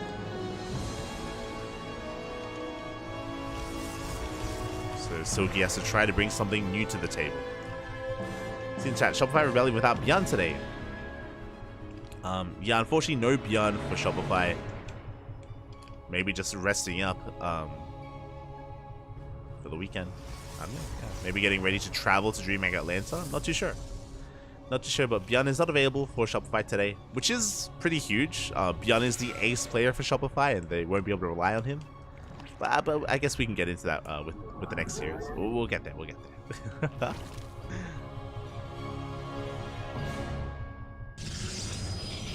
For now, Stargate opener here from Trigger.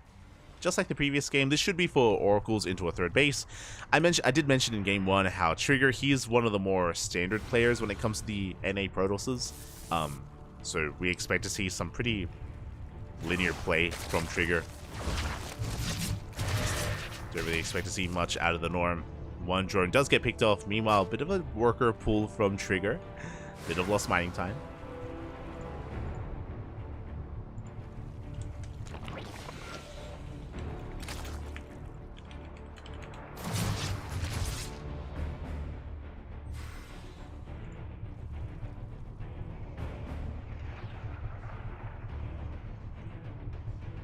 has. Oh, never mind. I assumed that it would be an Oracle into a third, but no, that is a Void Ray. Okay, you have my attention. So with a Void Ray opener, the advantage that you have as a Protoss player is that you shut down detection. So detection, you shut down the Overlords, and you keep your opponent in the dark, and you can hide a very, very crazy tech switch like what we're seeing here. It's a Twilight Council. Twilight Council, 3 more gateways. This screams Glaive Adepts from Trigger. So it looks like Glaive Adepts are going to be on the way. We have delayed our third base by quite some time to make this happen. Silky, I'm sure, is a little bit aware of that. I'm sure some alarm bells are ringing. He's going for a safety roach. Oh, that is not a safety roach, Warren. Trigger's going all... Sorry, Silky's going all in. I'm like, oh, he's already got a roach warren on the way. And then I looked a little bit closer. It's like, oh, the roach warren's almost done. Silky, he's cutting workers here early on, and I think I favor Silky here. So he's going to be knocking down these rocks. He's cutting workers at 32, and he's going for a big all-in with roaches across the map. There is a Void Ray. The Void Ray will complicate things, but Adepts are not ideal here in the defense. Stalkers, that's all we need, and not Glaive Adepts. So I worry. I do worry here for Trigger. He's still unaware of what's going on.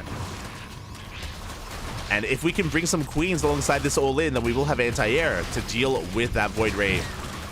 The Lings, they get across the map. They're going to be able to pick off one Adept, but not much else. A little bit wasteful there. But it does force the Void Ray back. And here we go. The Queens are walking. The Roaches have arrived. Ravagers are on the way. We have 34 Lings in production. But the Queens are getting caught out. We can't lose them. We need them. We need the Queens. It looks like they will be preserved.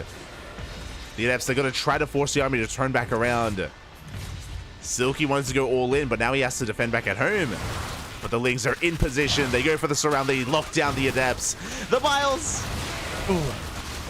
Dealing a bit of friendly fire there, but regardless, we clean up the Adepts, and now Silky can commit to his all-in. We have a second Void Ray in production. But Trigger, he's in some trouble. Now we have to kill the Nat. We can't just go for the third base. We have to go for more than that. We need to deal more crippling damage. Shield batteries are in production. Lings have arrived. Shield batteries, they're not done. And they're not going to finish. Good target firing on the Ravagers, but additional Ravagers are arriving. Yeah, Biles, they shut down those shield batteries. Queens walk up as well. We do take control of that third. And you know what? Silky is droning up. He is droning behind this. Dragging the Void Ray within range. But we have an overcharge, keeping the Void Ray alive. The Queens are getting low. And the Queens will eventually go down. It looks like Trigger does hold on to that third. And as Trigger cleans this up, I have to give him the edge. I have to say that Trigger, he has maintained himself. He's on a even worker count. He's actually ahead in workers. He has a Void Ray, still has the third base alive. Trigger's in a better position. And Silky, where do we go from here? Looks like a follow-up all-in. We have droned up a little bit to 42. That's like less than 3 base saturation. That's around 2 base saturation, actually. So very low worker counts, but Silky is still just amassing units. And you can see that his natural base is empty. And it's even more empty. No! The drones. 3 workers go down, 4 workers even. Too many economic losses. It's gonna be 4 worker kills. Silky, he was already all in, and yeah, now he's all in with a crippled economy. Trigger, all he has to do is survive. He just has to defend.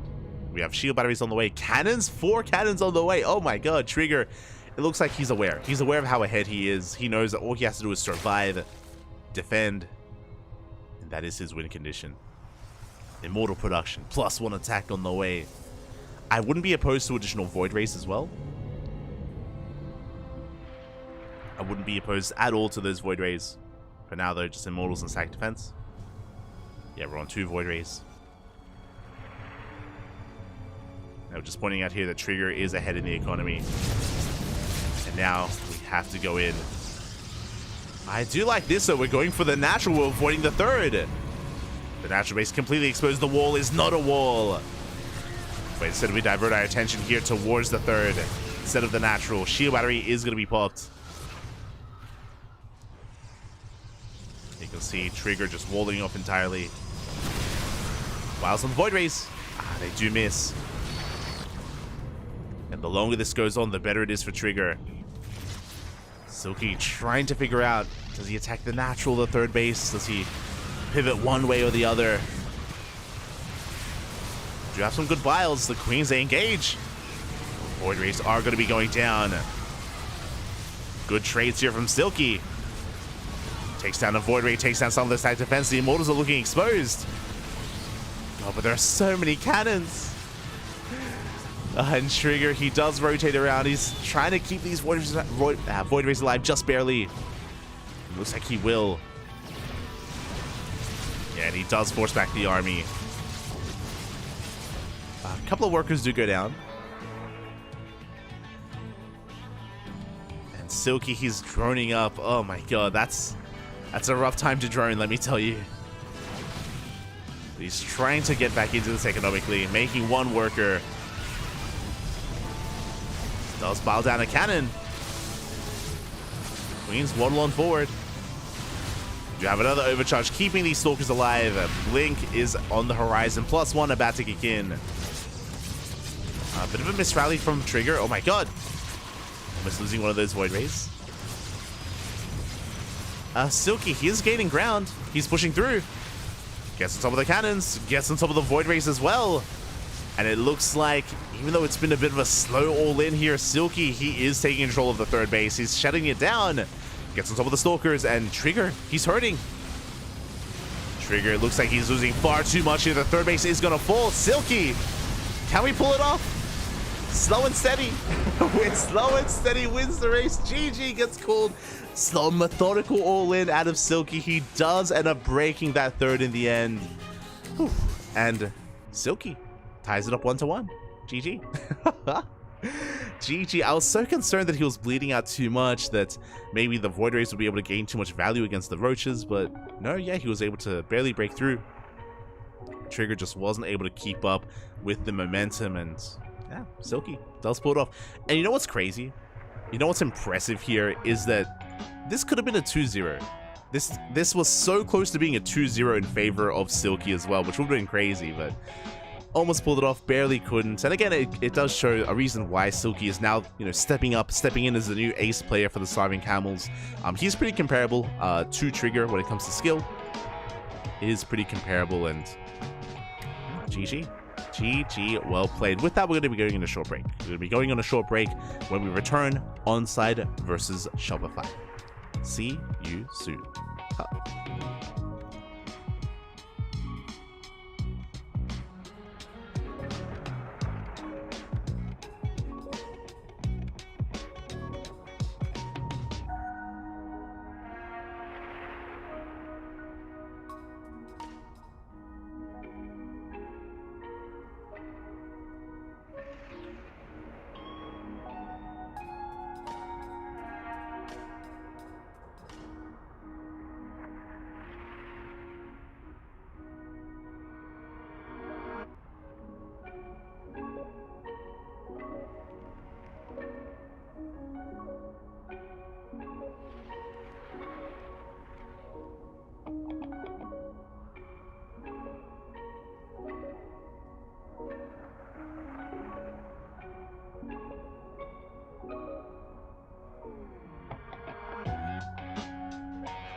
Welcome back, everyone. Welcome back. Hope you enjoyed that break, because we have returned with our second Team League match of the night. We are diving into what everyone has been waiting for: Onside versus Shopify Rebellion. Let's go. Some of the best teams here in the Team League, but some people did take note of something very important, something very crucial. For the first time, I believe, this season, Shopify are not going to be fielding their ace player. Björn is missing. Björn is missing in action. Hopefully everything is okay, but he's not here tonight, so his team is going to have to step it up. And in the top, oh my god. In top right hand corner, we have for Onside, Solar. And in the bottom left, we have a Shopify Rebellion. It is Lambo. Here we go. And if you're in the chat, predictions are open. Place your bets on how you think this series will unfold in this ZVZ. And again, it is a ZVZ. This is a bit of a speciality for Solar. Solar, he is dubbed as the Serral Killer, the Serral Slayer. Time and time again, if anyone needs to knock Serral down a peg, Solar steps up. He asked for it. He wants it, Papi. He wants it. So, I mean, you could also maybe argue that maybe Solar is only good against Serral and maybe less so against other Zerg players. It's possible. But for now, we already see a cheeky opener here. Solar going straight for the gold. This is a very common tactic here on Alcyone. Because the center gold bases, we've seen many Zerg players here throughout WTL go for that gold. We've seen Alaza do it, Solar do it. I believe Rainer's done it as well. Again, a lot of the top Zerg players have embraced the gold bases on this map. And here we go. Big shout out to the sponsors. We have Doyu, we have Honkai Star, Taido, and Autofool as well. Without these lovely sponsors, of course, WTL would not be possible. It would not be a thing. So, big shout out to the sponsors. Not just WTL, but also Masters Coliseum and the Kung Fu Cups as well. All things SC Boy, all things StarCraft. Much love. As Solo is going for the Maynard, again, taking control of that gold base. Now, the way this works, the dynamic here in the ZVZ, because Solar has a boosted economy with the gold, typically this leads into an all-in. As in, this leads into an all-in from Solar, where he wants to take full advantage of this base, especially because it's so exposed so far out. And we can go in a couple of different directions. We can either try to rush into Roaches a little bit faster, or just go for a Link Flood, as we can afford that much more. Meanwhile, we can see that the second Overlord of Lambo is poised to scout the gold. Again, really good scout here by Lambo. He's aware of the potential for these gold bases, so that's why his Overlord was already rallied in that location, that direction. Meanwhile, Link Speed is on the way. We have not pulled out of gas. Bear that in mind. Solar did not pull out of gas. He should be going for a Baneling Nest afterwards, and we should be committing to Baneling Harass here as well.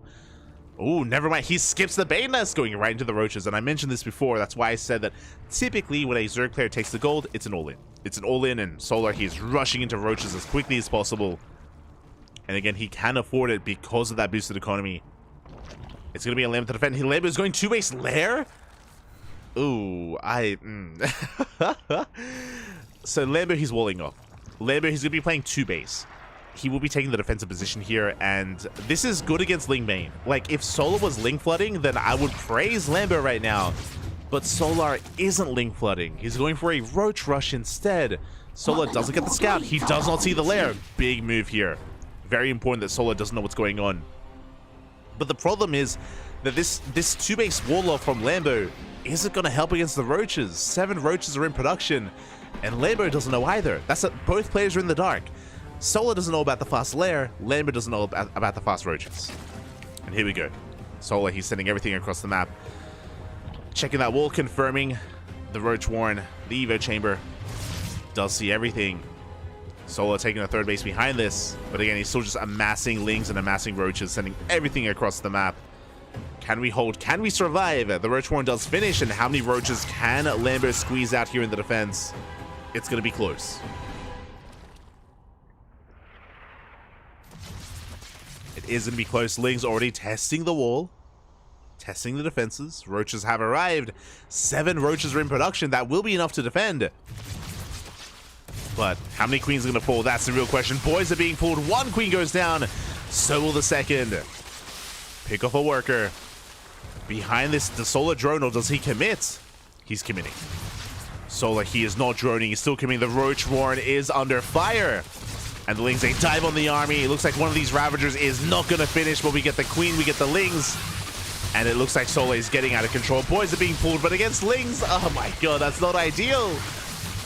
Every single drone's going to go down, and we dive on top of the army as well. And even if we can hold on to the main, we can take control of the Roach Warren. And the Roach Warren is going to fall. We just focus on the Roaches. We can get Porque no los dos. Why not both? And Roach Warren goes down, and Roach speed is denied. +1 range is on the horizon, but we get another surround on another Roach. Not like this.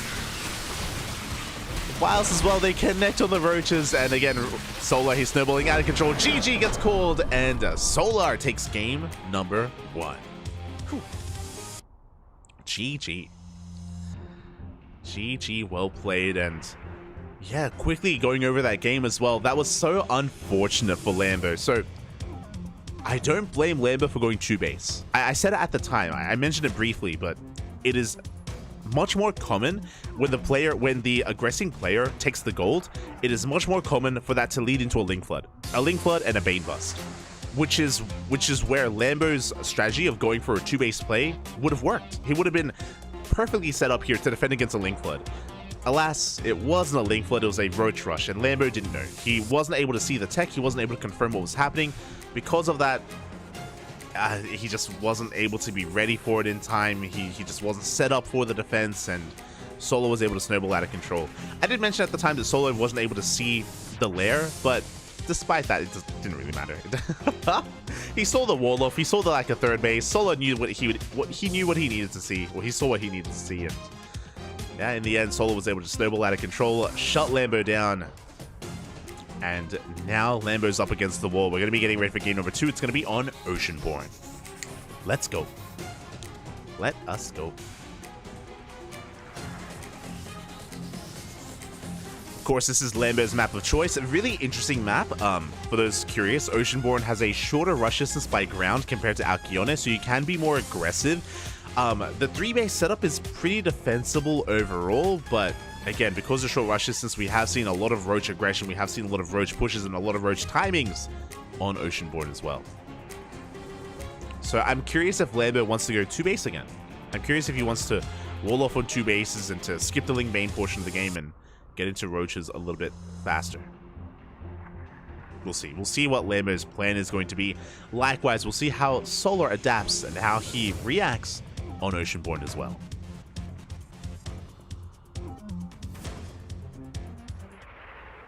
That is the question, and here we go. We do have in the top left-hand corner Solar for onside. And in the bottom right, we have his opponent for Shopify Rebellion. It is Lambo. Here we go.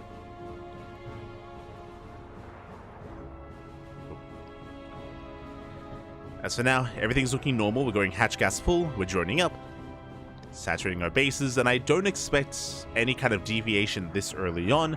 I mentioned before that really my eyes are on Lambo to see if he does take a 3rd base on time or if he goes for 2-base play again. And I do think that he would have more success playing 2-base here on Oceanborn compared to Alcyone.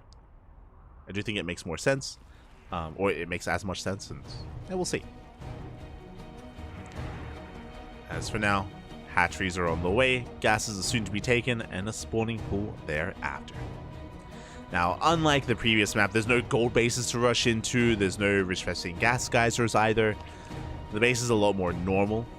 I did mention before that the short rush distance can very much so come into play here. You can be very assertive, and once you gain momentum, it can be difficult to really lose it. So both players are going to have to be very careful about their overlord placement and about their map vision. Likewise, your 3-base setup can be quite secure just because the bases themselves and the entry points into the natural and the third are quite close. So you can pivot between them and defend both bases quite easily once you do get into 3-base saturation. The fourth is a little more difficult, and we can talk about that, I guess, when we get into if we do get that far. But the fourth is more exposed and can be more difficult to defend in general. But for now, we're just droning. We are just chilling. Droning up here on 2 bases, saturating our natural. And so far, no big signs. We have Link Speed on the way. No one is skipping Link Speed, for example, and rushing into a Roach Warren. We should be throwing down Baneling Nests. No one should be skipping Banelings unless a player decides to go for 2-base play.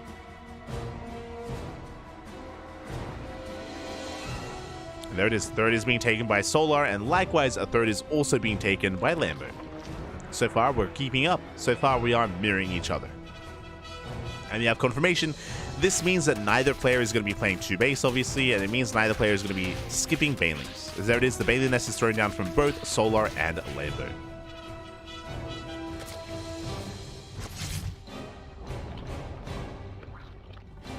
Is on the way.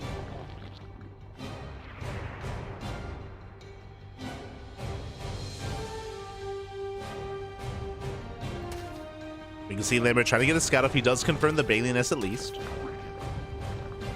Does confirm that Solar isn't cutting corners. It is not unheard of for a Zerg player to sometimes skip the Baneling Nest and try a little bit greedy. And if you confirm that, then you can punish it, of course, by being hyper-aggressive. But so far, both players are respecting each other. They're keeping up. And there we go. Solar immediately throws out a Roach Warren. Lambo not too far behind with his own. Only behind by a couple of seconds. Not the biggest of deals. So both players are headed in the same direction. Safety Baneling Nest is done. Safety Banelings are out.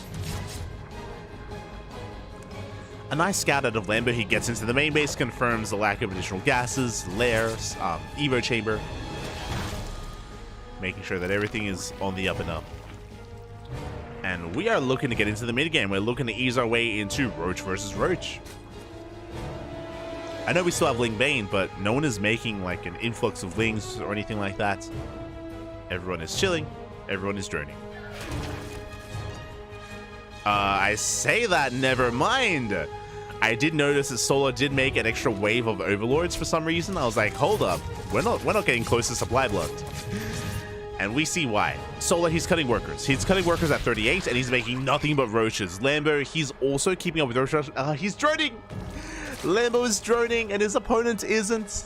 Numbers-wise, Lambo, he will be behind in the roach count. He's pushing out as well. Investing into a lair, investing into another gas geyser. Oof. This is a scary moment here for Lambo.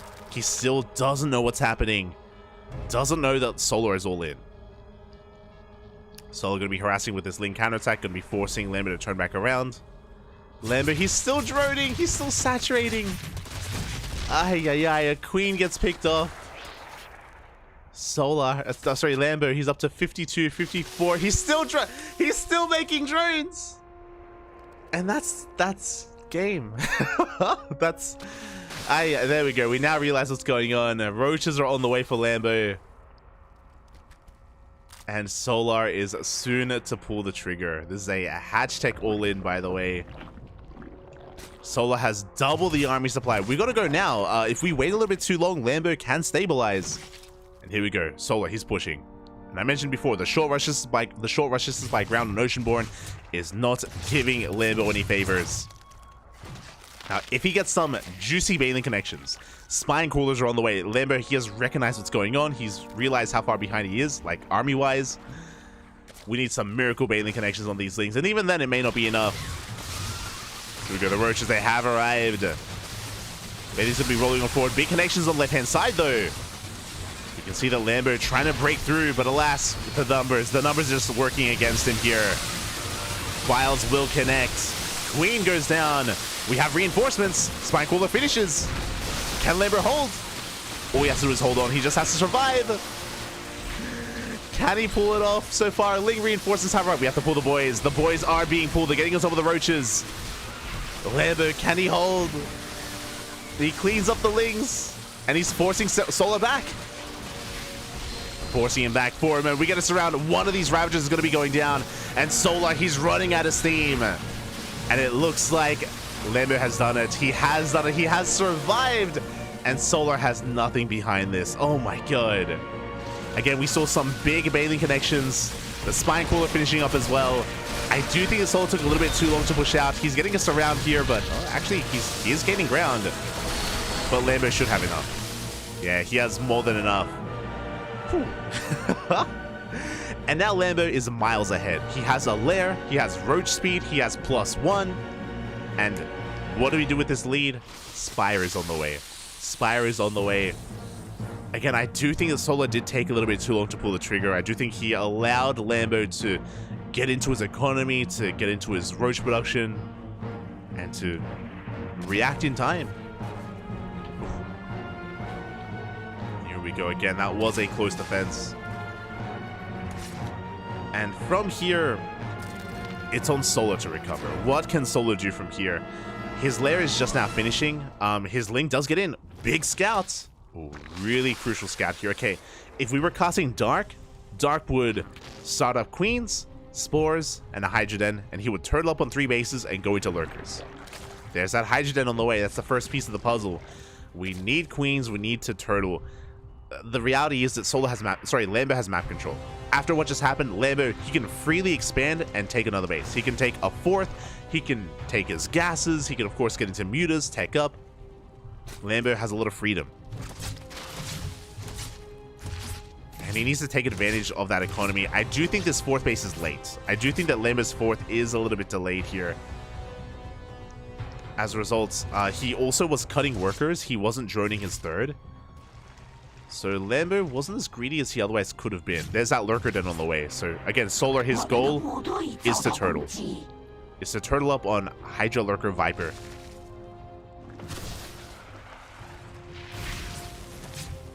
Do we have enough Queens? Hydra's going to come out just in time. And Lambo is droning. So Lambo isn't going for a kill move, which means Solar is in this. He's back in this. At this point, he's recovered. At this point, this is still anyone's game. So far, the mutas, they pick off 1 Overlord. Lurker Den's finishing up. We can see that Lambo, he only made, I want to say 7 mutas. He only made a handful of mutas to harass, and he is doubling down on roach production.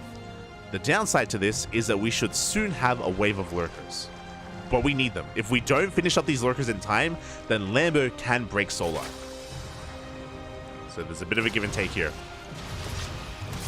And there we go. Lurkers are on the way. A couple of drones going down. It's only 2 Lurkers, though. This is still not critical mass. Lambo can still pull off this attack. Lambo is cutting workers at 66. That's 3 base saturation. He only has the 4th for Larva. And to, like, reroute his workers as well. But yeah, basically Solar, he's stuck at home. He has to just slowly build up that Lurker count. We need, like, 6 Lurkers, I want to say. There's that Infestation Pit to get into Hive Tech. You could argue that this Infestation Pit is late for Solar, but he was just trying to be very safe and trying to make sure he didn't die suddenly to mass muta. So Lambo is maxing out. But again, the quality of army is going to be better for Solar if Solar maxes out as well. Because again, Solar's going to be working on Lurkers and Hydras. His opponent will have Roaches and a handful of mutas. Speaking of, mutas are getting picked up. Likewise, the Ling counterattack does confirm the Roach army. Does drag Lambo's attention back home.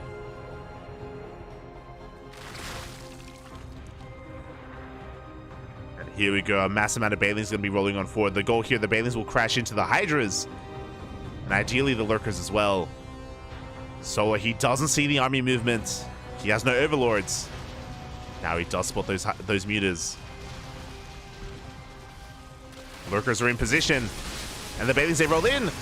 Oh, massive spine shots though. Yeah, a lot of these Banelings are going to be going down. We drag back to the safety of these Lurkers. They do connect on Roaches. The Banelings connect on Roaches. Solar takes a good trade. He takes a good fight. Bit of friendly fire. It's okay. But again, I did mention earlier that Solar has recovered. And the longer this goes on, the better it is for Solar. Now, there is still an opportunity. Like, Solar can be outpositioned. He doesn't have an amazing amount of lurkers. He's still only working on, I want to say, around 6. Good repositioning. Hive is still on the way for Solar.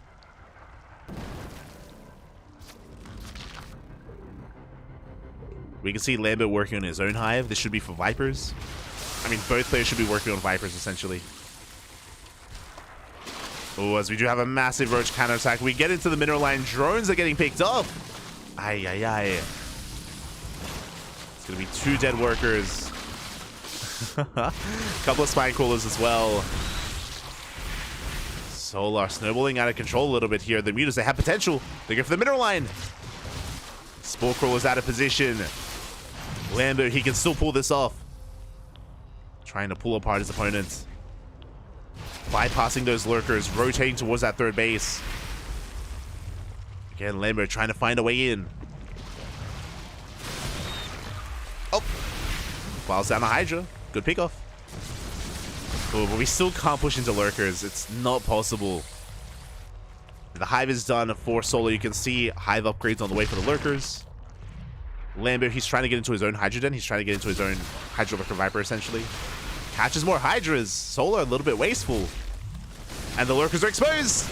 Yeah, Solar out of position. 2 lurkers go down. Vials connect as well. But Solar, he still catches the army. It was a brutal trade, though. Again, killing 2 lurkers is pretty good. Pretty good here from Lambert. Trading roaches for lurkers. But again, Lambo is still behind in tech. And now Solar has a 4th. There we go. Vipers in production. I'm surprised that Solar hasn't started his own Vipers. That's a bit of an oversight, potentially. Oh, lurkers once again exposed. Another lurker goes down. Like Lambo, he's been making some magic happen here. He's been doing a good job at just catching Solar out of position time and time again. But it's still on a knife's edge. Very much so on a knife's edge here.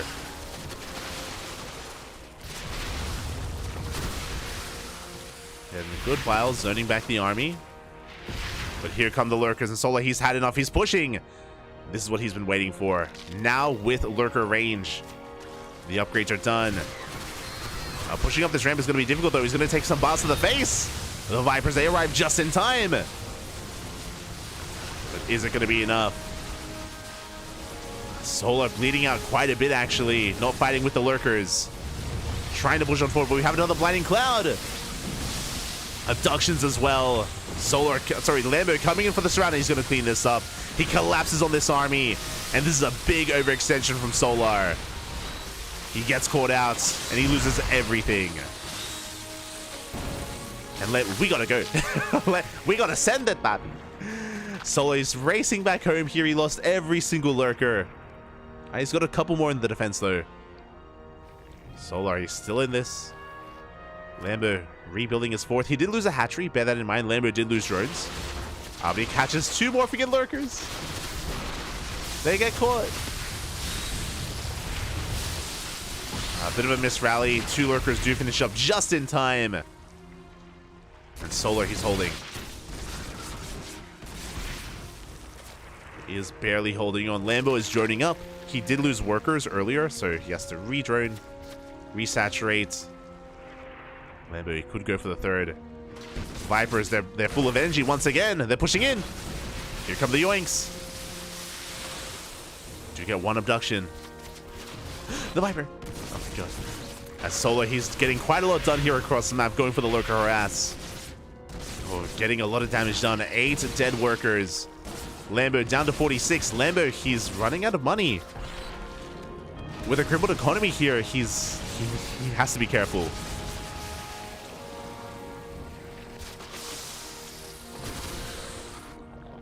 As Lambo's economy is crippled. He needs to either re-drone or take an amazing fight. Or ideally both. Lambo is rotating around. He's trying to find another way into the 4th. Another lurker coming out to harass. Solar out of position. We go straight for the hatchery. Hatchery taking a lot of hits, and we're going for it. It looks like we do not get a kill, just barely. Solar, he goes with the surround. Collapses on the army, and he's going to be able to clean up most of this. The lurkers, they get in position. Big spine shots. Oh my god. And Lambo, he leans back in his chair. That's a big loss. He loses his army. GG gets called. And Solar takes the 2-0. But that was... Do we have a celebration? Oh, not quite. GG, well played. Oh my god. That was tense. Solar, I'm shocked that he pulled it off. Remember, he went for a pretty committed all-in. Didn't have a lair. Didn't have upgrades. He had, I want to say, what was it, like 39 workers to like the 52 of his opponent. Like, he was so heavily behind in the economy and the tech as well. The all-in failed, but he was able to pivot back, turtle up, tech up into lurkers, and that was Solar's win condition, to tech up into Hydra Lurker Viper. Meanwhile, Lambert was committed. Lambert, he made the choice not to tech up into Hydras and Lurkers. He made the choice to double down on Banelings with his mutas, of course. The mutas gave him map control, and his goal there was to end the game with Roach Bane Muta. And the moment that he didn't, the moment when Solar took that fight at the third base and forced back Lambo, suddenly Lambo was in trouble. Suddenly Lambo was in quite a bit of trouble because his opponent was able to tech up into a superior army. And then we saw it back and forth. After that, we saw it back and forth. You know, Solo was getting caught out, Lambo was getting caught out. You know, it was wild, it was crazy. In general, though, Solo was able to deal a crippling amount of economic damage, and Lambo wasn't able to sustain himself. He could not keep going, and Solar takes the 2-0. GG. That was a good game, though. It was a solid series. GG, well played. And with that, we're now getting ready for our second best of 2. Our second matchup, it is going to be Maru versus Hearthstone. I'll get the predictions ready. I'll get him ready, Papa. Get him ready. Here we go. It is going to be a TVP. And again, Hearthstone, he is hot right now. He's on fire. It's the hashtag year of Hearthstone. It always is. It's always the year of Hearthstone, but you know, this time it's the year of Hearthstone. And he did very well for himself in Home Story Cup, so he's in form. That's what's important. He is in form. Had a good performance in Home Story Cup, but can he do the same here in WTL against Maru, the highest rated player in WTL, Maru? And here we go. In the top left hand corner, we have representing Team Onside. It is the best Terran in South Korea, Maru. And in the bottom right hand corner, we have his opponent. We have representing Shopify Rebellion. It is Hearthstone. Oh, Captain, my Captain. Let's go. I'm still, like, just allowing that last DVZ to really sink in. That was crazy. That was beautiful. Feels like the muta investment backfired on Lambert. Kind of. The mutas were okay when it came to containing his opponents, but they didn't really trade, right? Like, they contained Solar to 3 bases, but they didn't really deal any economic damage. And again, there are a lot of Zerg players out there that would go into muta first for map control, and then they go straight into Hydras. But Lambert did make the choice to delay his Hydra tech and delay his Hive tech as well. He made the choice to commit and double down on Roach Bane Muta at the time, and that did backfire, right? He did find himself in a difficult position to recover from after that. But again, it was back and forth, you know, in the coming minutes following the failed attack. And it was good game, solid path. But here we go. Now we're getting into our next best of 2, into our next series. And Onside, if Maru's able to take the 2-0, they will win this. They will win this Team League match. They will straight up take the win here. It is first to 4. Hearthstone, he needs to fight back. A 2-0 would be amazing. A 1 game would give Scarlet the opportunity to fight back as well, to give Scarlet the best chance at actually winning this for her team. We'll see. As for now, we do have a double gas opener out of Maru. Interesting. I say interesting because in general, Maru doesn't often go for double gas anymore. It feels like it's an opener that has fallen out of fashion in the Korean scene. So to see this out of Maru is really intriguing to me. It's basically with 2 gases you get a faster factory, so we're gonna be seeing a more aggressive style out of Maru. He delays his CC to make this happen. Delayed expansion. Meanwhile, the Reaper dips in, and we do confirm the Stargate opener of Hearthstone. We are aware of the would-be oracles or phoenixes. Here we go.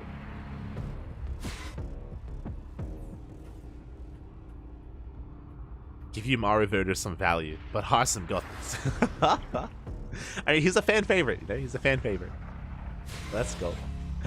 So again, with the faster double gas, we get the faster factory. You have a starport already on the way. Cyclone has arrived, and we do almost dive on top of that Adept. I love that Maru was intentionally keeping that Cyclone hidden just to try to trap the Adept. But Hearthstone didn't fall for it, did cancel.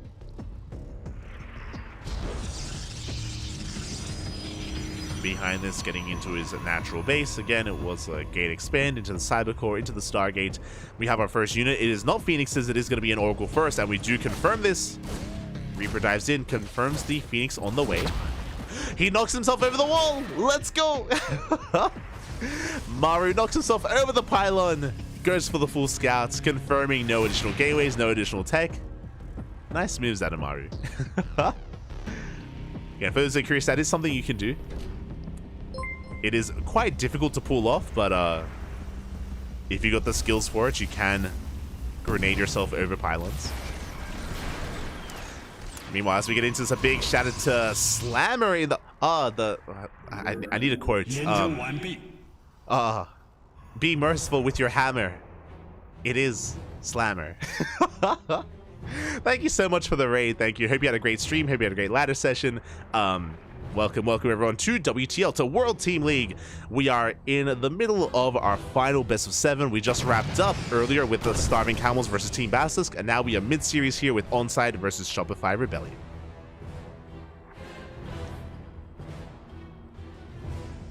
Big hammer has come to Slammer.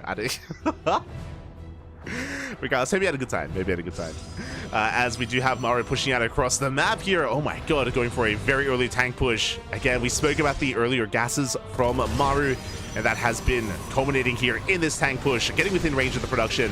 Viking is going to go down, but the pylons are under threat. The Artosis pylon, it's going to go down. We depower the shield battery, which we're going to try to keep it alive. Overcharge is popped. The bunkers are not finishing, but regardless of tanks, they do so much DPS. They focus down 2 of those stalkers. Looks like one of these tanks is finally not going to go down. It refuses to die. The repairs are too good. The tank survives, and Maru snowballing out of control. The pylons are falling. The army has fallen as well. Hearthstone, he may have some phoenixes, but that is not going to help here. Not anymore. He catches some reinforcements. Tank is going to go down, but the natural has been broken. Behind this, Maru, he's again pretty committed, cutting workers earlier on. Does recall to the third, and Maru, do we pivot away to the third, or do we go into the main? We're going for the third. The probes, there's no escape. They wanted to try to get out of here, but the probes, there's no safe place for them. Forced out of the third base as well. Bunker is going to be salvaged. The beasts, as they come in, they try to engage here, but there are so many Marines and they just cannot touch this. GG gets called, and Maru will take game number 1. GG.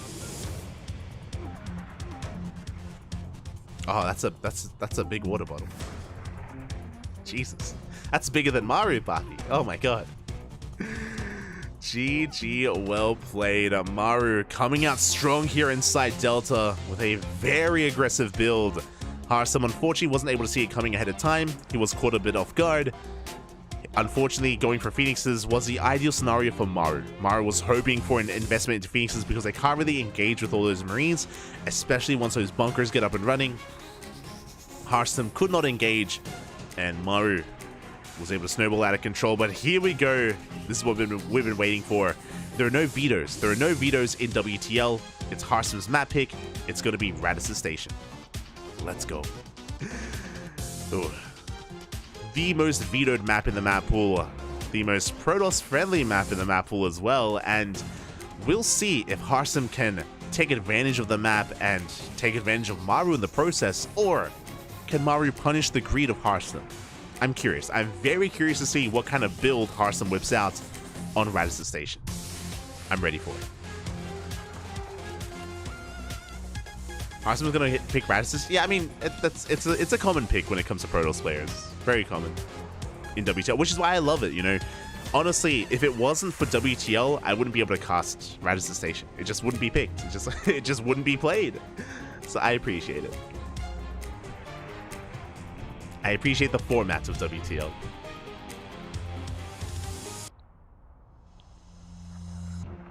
But here we go. We're getting ready. Lobby is being set up. Now, we can go one of two ways. We can be hyper greedy on Radisson Station, or we have seen a lot of Protoss players actually try to subvert expectations and go for an all-in, like a big 2-base all-in, or some kind of cheese on Radisson Station instead, trying to hope that maybe their opponent, whether it's a Zerg or a Terran, is being too greedy and they get caught off guard instead. So we have options. We have two different playstyles available here, two different extremes, either hyper greed or hyper aggression. And here we go, in the bottom left-hand corner of Radisson Station, we have Maru for onside. And in the top right, we have his opponent. We have, for Shopify Rebellion, it is Hearthstone. Let's go.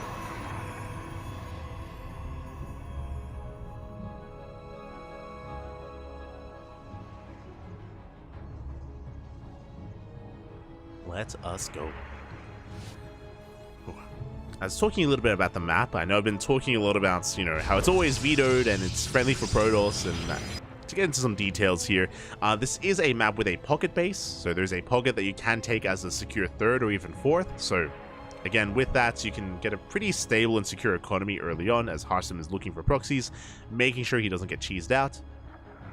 On top of that, there is no Reaper Cliff. There's no Reaper Cliff into the natural or the main. You have to use the standard ramp to actually get a scout off. So that's also why a lot of Terran players actually skip their Reaper in this matchup on this map. Meanwhile, Maru is going for a CC first. Bold move, but I like it. Again, this is a map where it's basically a rush to greed. It's a rush of just cutting corners. Just cut as many corners as you can, and Maru, with a CC first, is the first to do so. So Maru is going to have a boosted economy. Meanwhile, Hearthstone going for a gate expand. The other big feature here is that as a Protoss player, you do kind of have a door. At the natural, you can fully wall off and you'll be fine. You don't have to kill a building afterwards. There are rocks there next to that gateway that Hearthstone has, and once you are secure on 3 bases, you can kill those rocks and kind of open up an entryway there as well. So again, you can wall off, you can just turtle, you can try to tech up as well as a result. Now, we have been seeing a lot of Protoss players go into like fast Fleet Beacon into a Skytoss rush into Carriers or Tempest. I wouldn't be surprised if Hearthstone were one to try to whip that out. For now, he's just scouting, checking the Zolnagas, making sure there's no proxies. We have seen some Terran players go for some proxy Raxes and floating into the main. There's a Stargate, a full wall off at the natural for Hearthstone. Doesn't have to worry about Hellion run-bys, Reapers. Nothing can really threaten him other than drop play, of course. Drop play is something that Hearthstone has to be ready for. Meanwhile, the probe is thrown off. And I believe Hearthstone saw the timing on the CC, so he should be aware of the CC first of Maru. Behind this is going to be a Stargate opener, as to be expected. Again, Stargate opener here from Hearthstone. With this, he should be able to securely get into Phoenix production. Maybe into an Oracle as well, as Maru is also settling into his build.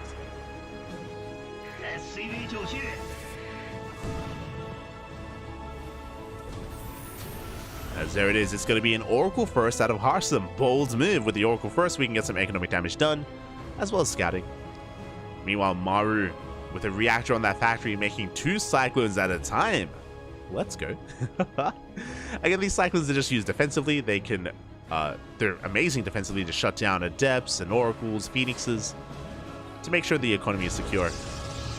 As Hearthstone is mining through those middle patches, and he is looking to take that third. Likewise, so is Maru. Really fast third base here from Maru, basically on location. Again, Terran players typically cannot expand in such a fashion here, but because of the map, because Maru is assuming that Hearthstone is also being greedy, Maru is also kind of leading Hearthstone in that greed. Oh my god. Almost getting a kill on that Oracle. Barely does escape. Thankfully, it does escape. As that's a Void Ray follow-up. Interesting choice. Very defensive, actually. Yeah, the Void Ray will help defensively back at home. We're rushing. Oh, let's go. We're going for a fast fusion core. Are we going BC? Let's go. Maru. Let's clown it up. Not the first time we've seen a player rush into BCs on Radisson Station, by the way. Hon Mono did something very similar over the weekend. Did something very similar against Wayne, I believe, in ESL Open Cup Americas. But yeah, this fast fusion core, it should be BC, right? I would love to see the production. I'd love to see we have a tech lab on the starboard.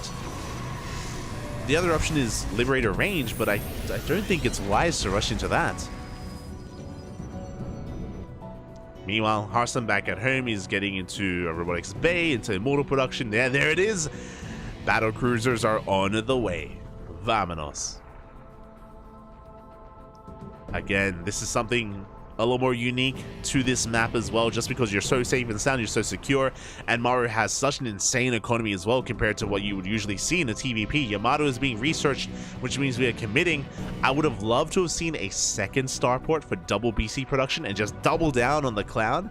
For now though, just one. Meanwhile, Harsam is making additional Void Rays. He's going Void Ray Colossus. Building up a death ball of an army. There it is! Second starport. Second starport's on the way. We may as well see a third starport as well. We're going BC Widowmine. Oh my god. Ay, ay, ay. The bane of the NA ladder. Not like this. So we are just settling into mass BC. Just trying to muster up the economy for it. For the time being, Harsam is in the dark. He has no idea what's going on. Observer's moving out. We have yet to see the main. Here we go. Meanwhile, Harsam doing similar things here with a fast fleet beacon. So Harsam is rushing into Skytoss. I mentioned this before, that Skytoss rushes are very commonplace on Radisson Station. In saying that, I should reiterate, this isn't really a rush into Skytoss. We, as the observer, I think, may have just seen the production. But we invested into Colossus and a Robotics Bay first, before the fleet beacon. So Harsam, he waited until he was on 3-way saturation before transitioning into Skytoss. So very mature, very safe kind of tech transition from Harsam. 2 Stargates are on the way. Additional factories are coming out as well. Maru does scan the observer. He does come across it, and up. He will barely get it as well. Nice pickup. Meanwhile, the first BC is moving across the map. Yamato is done. We scan. We see the Void Rays. Battle cruisers have been revealed. We do get the Yamato. Tempest in production. Tempest, a good way to shut down BCs. But again, BCs can teleport back home. That's a third starport on the way. +1 ship weapons. Let's go. +1 ship weapons on the horizon for Maru as well. He's going to be getting into triple battle cruiser production.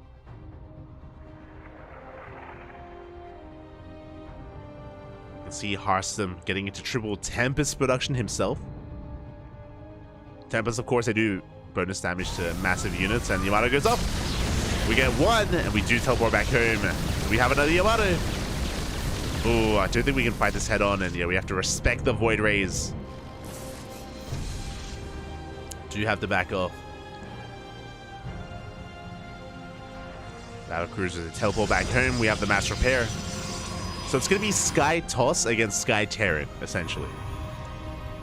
And I think I favor Maru. I think the reality is that, especially if Maru's the aggressor, if Maru can be the one that pushes out, he can go in, Yamato, then teleport back home. Like, if Maru initiates, I want to favor him. If he's stuck defending, though, then maybe Harsam can make some magic happen.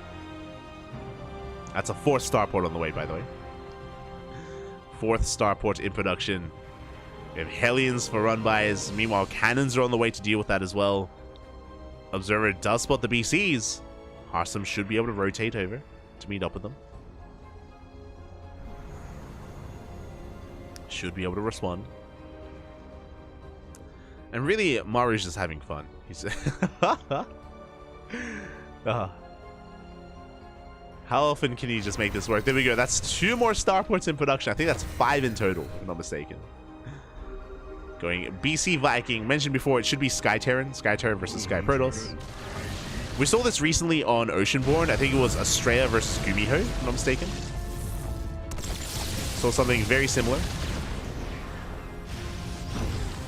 It was Estrella Gumiho or Estrella Ryung? I think it was Gumiho. Maybe it was Ryung. As a Hellion Robot comes in, the cannons are not in position. We eviscerate the middle. Oh my god, so many probes get roasted. 10 workers go down. Harsem getting pulled apart here, not ready for the Hellion harass. 11 workers. And here come the BCs. Big Tempest shots though. 1 BC goes down. Ooh, second BC as well. Maru just wasn't able to teleport in time. Trading 2 battle cruisers for 1 Tempest. Maru getting some better trades. But that's also why Maru needs those Vikings to support. Vikings are on the way. Cyclones as well. All things anti-air. But that was a good trade for Hearthstone. Catching another observer.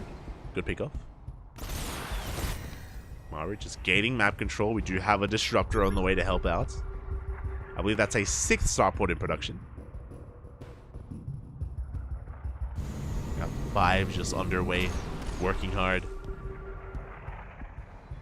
Now, Harsem is going to be the first player to max out. He is the first to max. He has eyes on the main army. Server in position. Harsem has to be very careful with how he engages. Again, I do stand by what I said earlier, where if Harsem's the initiator, I do favor him in a fight. Like, you saw just how heavily, how much damage those BCs sustained to the Tempest. They do so much to BCs.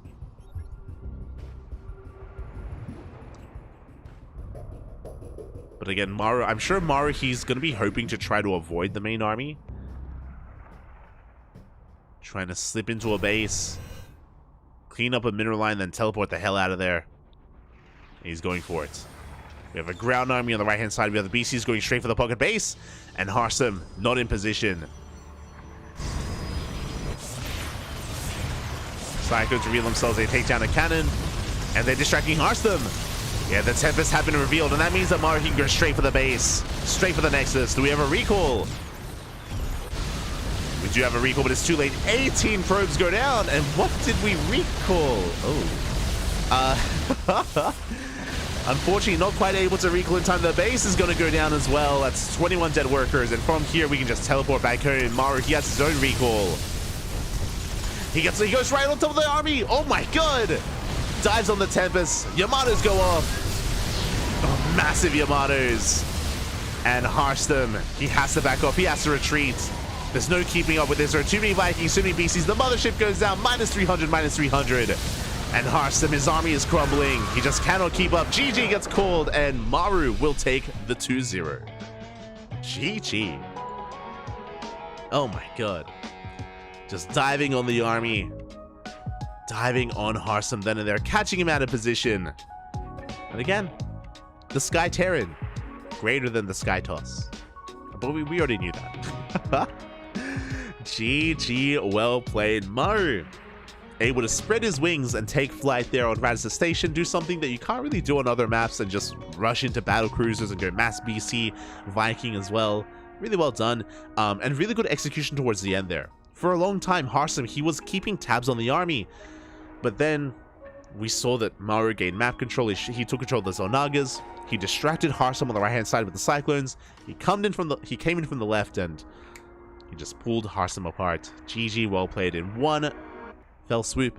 Onside takes it. Onside will win this series, but Shopify, they have a chance to redeem themselves. They have a chance to fight back. Up next, Ryung versus Scarlet. Let's go. Let us go. And I'm gonna need a moment here to get those predictions going.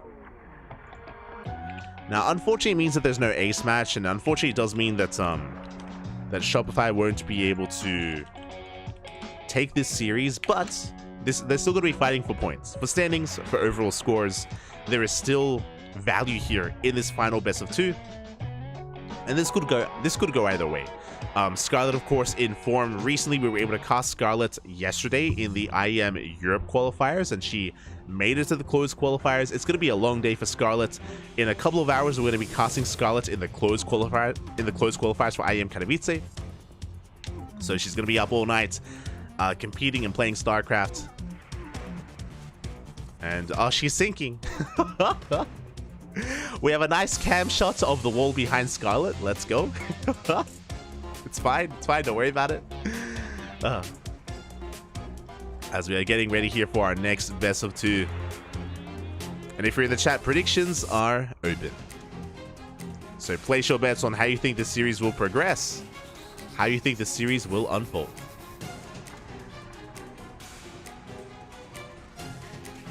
Scarlet has a lit room. I'm pretty sure, I could be mistaken. I wouldn't be surprised if a home story cup, Scarlet's in Europe at the moment, especially with the IEM qualifiers. I wouldn't be surprised if she's at like the Shopify team house, if there is one.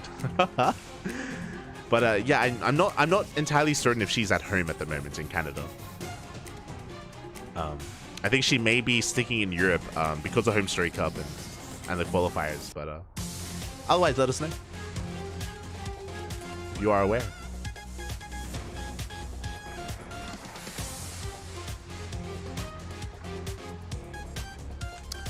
But now that we are just going to be diving into game number 1 here and spawning in the bottom right hand corner of Oceanborn, we have for onside Ryung, the Tuna Terran, with a new onside jersey. And in the top left, we have his opponent. We have the Canadian Zerg for Shopify, Scarlet.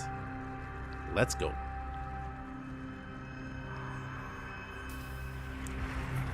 Here we go. So we have our best of 2. Again, Ryung rocking new jackets. On top of that, Ryung, he does have a home field advantage. We are Oceanborn, and Ryung is a tuna, so we are under the sea. So Scott's gonna have to try to overcome that, and I want to believe that we can get a back and forth series here, or we can get points on the board for Shopify. We'll see. The pressure is on. Ryung is no slouch. I think a lot of people they kind of overlook Ryung, and it's easy to overlook Ryung just because he's on a team of champions, right? Like Maru and Solar, they're both GSL champions this year. Like, they are both some of the best players in Korea and the world. And Ryung, he's more of like a, I don't want to say like an older, but he's like more of an older brother to Maru. You know, he's there to help coach him, to help guide him, help mentor him, and impart some of his wisdom. Ryung has said himself that, you know, he knows that he's not as fast as Maru, but like knowledge-wise, like the mindset, the brain, it's there. And that's typically showcased in TVT. Like, we've seen Ryung beat Clem, we've seen Ryung beat Byun and Gumiho. Like, TVT is Ryung's speciality because of how solid he is at positional play.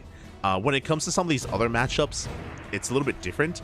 Now, we have seen Ryung take down Dark. Like, Ryung, he has some really crisp, like, 8-Raxes, for example.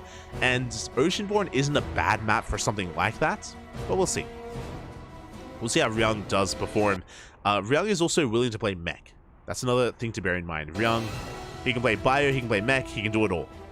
And I wouldn't be surprised if he does whip out mech at some point in this series as...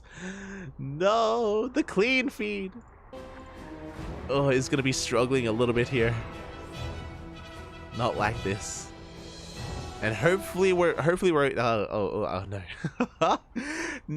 Not now. Don't take us away. I do apologize. For those curious, we are all the casters are covering. They're casting from the clean feed. The clean feed is provided by SE Boy, by the Chinese organizers, by the casters, and we were having issues earlier today, and it looks like the issues may have returned. No, it was so good earlier. It was so smooth. Let him know.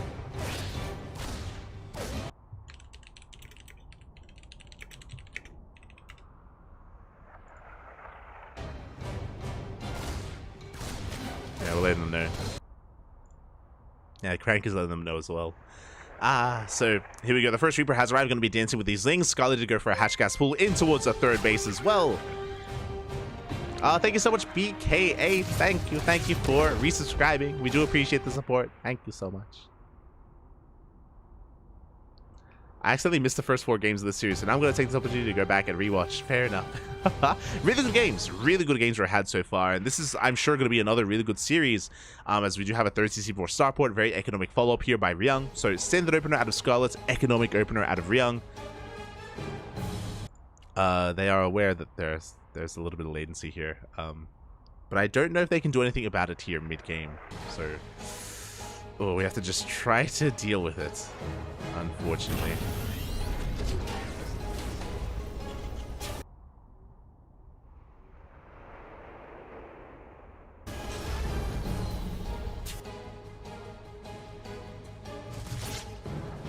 And, hopefully we can settle into this. Maybe Twitch is a little bit better. Oh, maybe. Hold on, I got you. Oh, no, it's...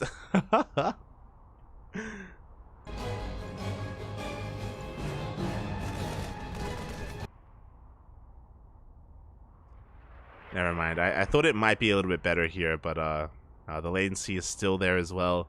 Aye.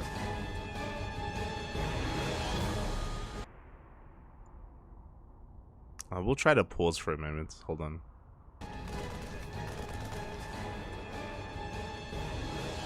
We'll try to pause for a moment here.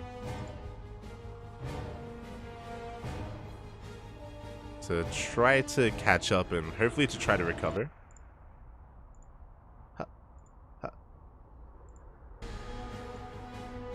Hold on, we'll be back.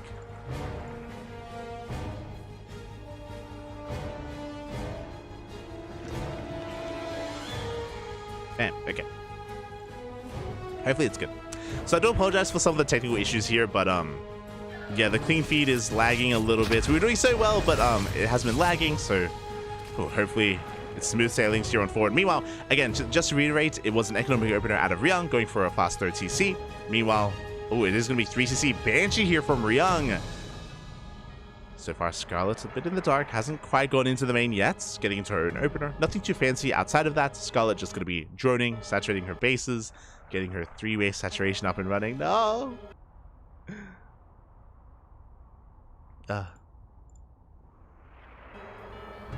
As we're going to try and power through this. We'll do our best. Once again, Banshees are on the way. Ergo's going to be chased down. The Hellions have been revealed. Scarlet should be throwing down some safety Spore Crawlers soon, just to be able to, again, defend against said Banshees.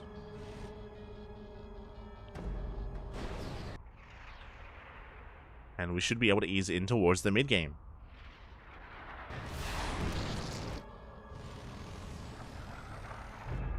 Big shot on that one, though.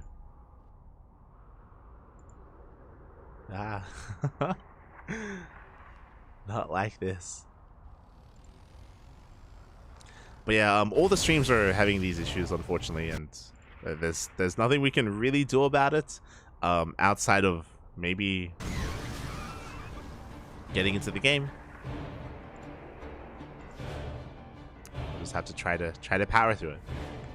For now, oh, Scarlet actually going into Roaches. Okay, that is not something that I was expecting here, but yeah, going to be getting into Roach Ravager here as a response. The Hellions, they do dive towards the natural bases. There are some Lings in position, but the Lings are getting roasted, and we're going straight for the mineral line. The Queens, they can't quite keep up. Do we get in? Do we get in? We do, kind of. We get one worker, but it looks like Ryung is going to be zoned away, and Scarlet will preserve that mineral line. Again, I do apologize for the latency here. I said this before, but for those that are curious, the reason why sometimes there's some connection issues with the clean feed is because the organizers of this tournament of WTL are based in China, and they actually send the clean feed through a VPN to actually get it to us. Otherwise, they just, can't gain access to the outside world. So they kind of give, they send the clean feed through a VPN, and sometimes it's unstable. Sometimes it is shaky. As the Banshee does slip in, it does get a couple of worker kills here at the natural. 5 workers. Pretty good, actually, here for this one Banshee. The Banshee's still alive, going straight for the main.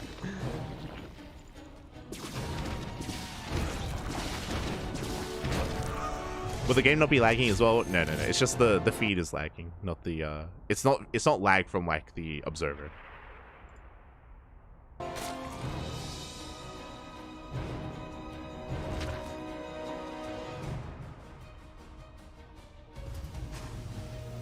So the connection between them and the outside world.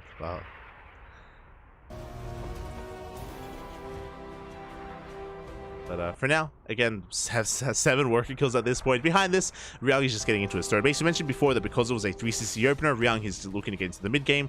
I am surprised that Scarlet is going Roach Ravager of all things. Not a bad composition. From here, eventually we can transition into either Lurkers or Ling Bane. For now, we are committing though to Roach Ravager, which has been spotted, has been confirmed. Ryang is aware of it.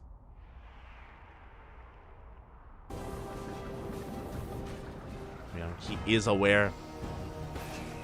1-1 is on the way.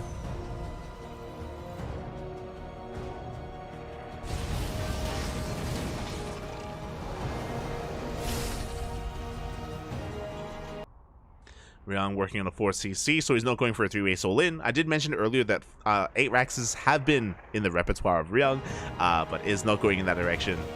He's going for the 4th. Taking his gases, getting to a second factory, just easing into a later game. And in a pretty good position. He dealt a good amount of economic damage earlier, and now he's going to hit the field with his drop play. It's going to be on Scarlet to try to maintain her economy, especially with a Roach Ravager army. It's going to be a little bit difficult. Not the most mobile of compositions from Scarlet. Going for Roach Ravager.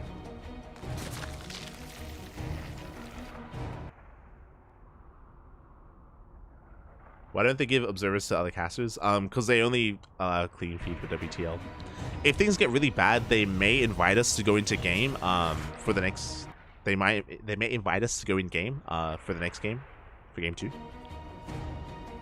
But we'll see.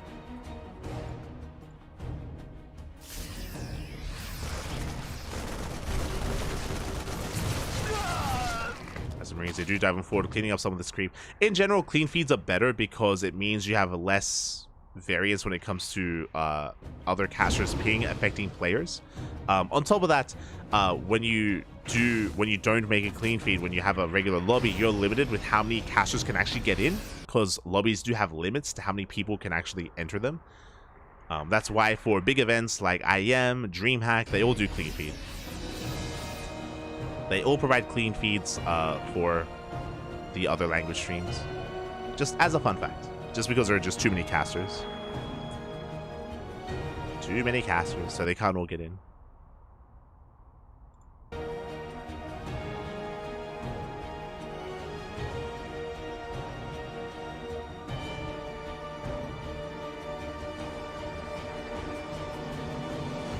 That's okay. As the game is going to be selling from here, Ryang trying to go for some multi-prong harassment. We have a double drop on the right, we have a drop here towards the south. So far, hasn't really been able to achieve too much with it. So far, Scarlet is keeping up, forcing back the Marines, forcing back the drops. Ryang not quite finding much damage, and Scarlet is going to be the first to be able to max out. Infestors are on the way. As here comes the drop of Ryang. Going right for the 4th base, right for the mineral line. I'm not sure if we have units in position for Scarlet. I think we do. Here we have some queens, but they're being focused down. Queens are going to be falling. But we only have the queens who don't get into the mineral line, and it's... I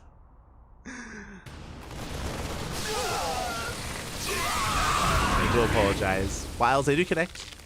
Do connect with the Marines. Scarlet forcing back the army, has maxed out actually.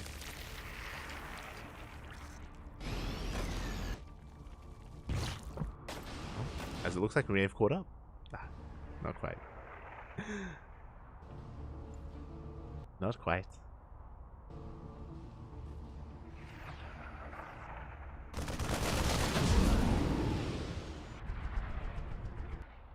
As upon maxing out Scarlet, I guess she's going to be waiting for 2-2. 2-2 still on the horizon here for our Zerg player.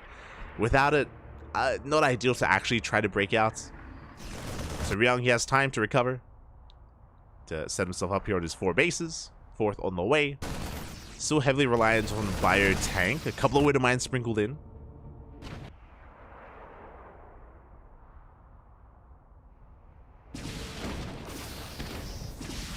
So Banshee finds finds an Infestor.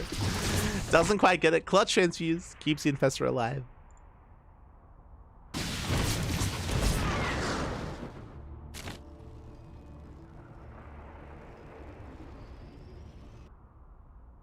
Let's keep the Infestor alive. As we see Scarlet just rotating out towards the south.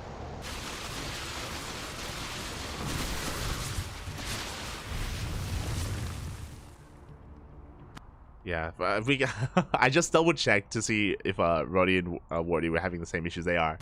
Smurge, man, smurge. We do catch some of the Infestors. Oh my god! Bit of mispiling there from Scarlet. The Infestors, they go down. They do go down. And I'm a little bit concerned because Scarlet has been stuck with Roach Ravager for quite some time. And over the course of this game, she's going to be outscaled. Ryung, he's closing the distance, he's maxing out himself. There was a time where Scarlet was up 40 supply, that is no longer the case. 2-2 is on the horizon for both players, and Scarlet is taking up in a different direction. I assume that she would be going into Lurkers, into Hydra Lurker Viper, but no, we have an Ultra Cavern on the way instead. Ultra's going to be on the way instead for Scarlet. They won't have the best upgrades because we have range instead of melee, so a bit of an awkward transition, but I mean, we're teching nonetheless. We'll see if it works out. I'm not entirely convinced, but we'll see. As both players are still just vying for map control. Both players have maxed out. Again, Scarlet with a subpar army. Both players are maxed, but the soup does lie. Scarlet gonna try and trade. Picking off a couple of mines, a couple of marines here and there. Ultra Cavern is about to finish.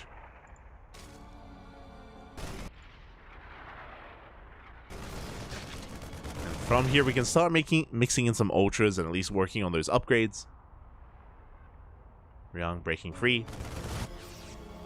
Scarlet ignores the drop, by the way. Oh my.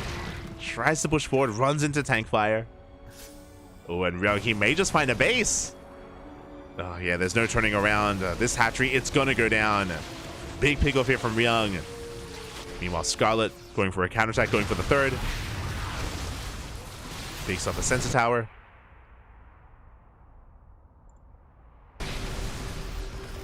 But let's take some big tank shells to the face. And I'm concerned here that Ryung is going to start, again, snowballing out of control. For now, his drop is deterred across the map. And Scarlet does push in once again. We get some depots. Potentially some SCVs. Again, there is an opening here because Ryung did go for a drop at the same time. Oh, and his supply blocked. Ay, ay, ay.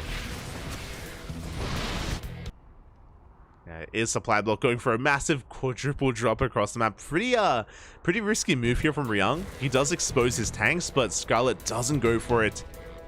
She doesn't try to push in. And the goal here for Ryung to deny the 4th. This is kind of one of the big things about Oceanborn. The 4th and the 5th are so exposed. They're so spread out as well. And Ryung, he can just knock down these bases over and over again. One tank does get biled down, but here we go. We dive in. And this hatchery's going to fall. There's no saving it. Hatchery will go down. At the same time, Ryung coming in for another double drop on the left-hand side. Scarlet's being pulled apart. 2 bases going down. 8 workers as well, and Scarlet is still stuck on Roach Ravager. I mean, sure, we have some Infestors and Fungals, but it's not ideal. And Scarlet, she gets knocked down to 3 bases. Files do connect. Big connections from Scarlet. She does hold on to that hatchery on the left-hand side, is trying to double expand. Ultras are on the way. There are no ghosts. The Ghost Academy just now starts. This is a late Ghost Academy for Ryung. Liberator production has commenced. There is a window. There's an opportunity here where maybe these ultras can work out for Scarlet. The fungal, the flanking fungal, does catch a good chunk of Marauders. But we have drop play here at the natural. We could even try to go for the Ultra Cavern. Reinforcements are racing back home. Looks like Scarlet, she's going to be able to save that Ultra Cavern. Ultras are popping out. Kindness plating is done. Ultra speed on the way. The Biles! Ooh, good. Not quite connecting. And as Ryung is dancing with that army back at home, he's going for another drop across snap, and he's looking to deny the base again for a second time.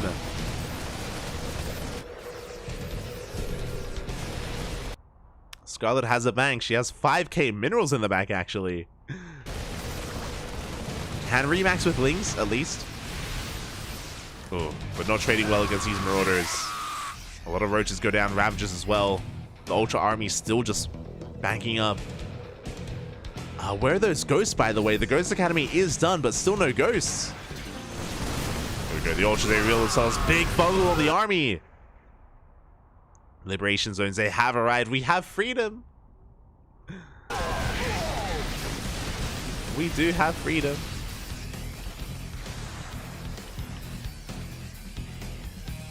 Scarlet being forced back once again. We do have the Spire on the way for Corruptors from potentially Broodlords.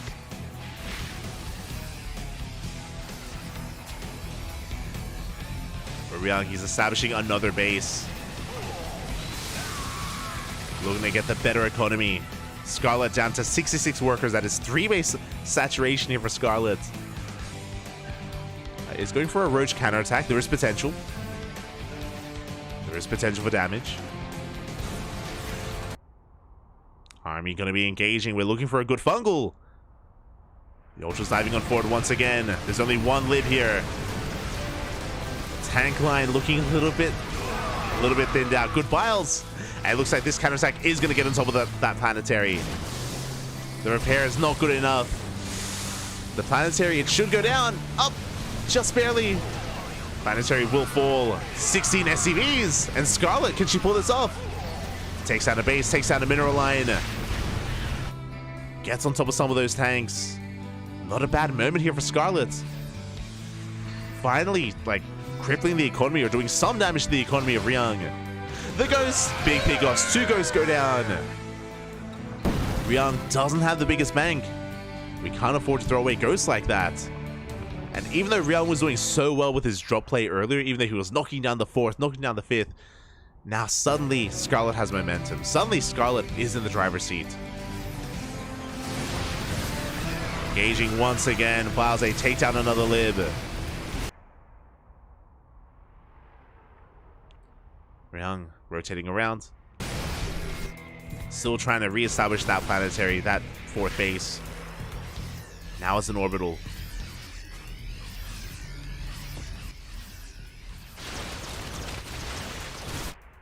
Now as the orbital. Scarlet, likewise, doesn't have the biggest gas bank either, so this is still pretty close, actually. I feel like we're one bad fight away from Ryung snowballing out of control. Scarlet has to be very careful here. It's time to go off the Ghosts once again. The Ghosts, they get exposed. They're going to be going down as well. Big pickoffs. Ryung being a little bit too careless with his army. 4th base is denied. Well, I guess the 5th base is denied. Ryung, though, expanding on the left-hand side. Throwing down 2 more starports, getting to mass lib. Tunneling Claws is done. We can go for some Roach Harass. The last thing Ryung really expects. If there are no turrets in position, then maybe Scarlet can get into some mineral lines. Oh, there's a turret outside the 3rd. Not too sure if there's one outside the natural.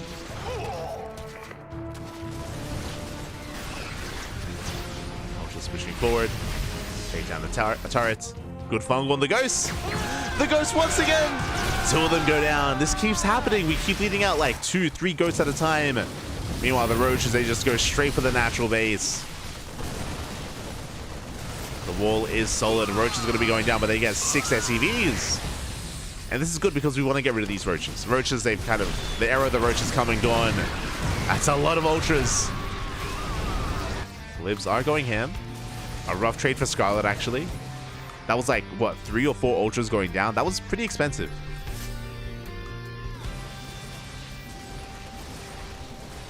Was expensive. Speaking of, we have to scan again to clean up these roaches.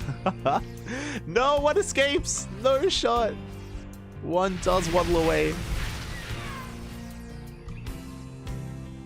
As Ryung is getting some Mass Liberator, we have Corruptors on the horizon here for Scarlet. They are on the way.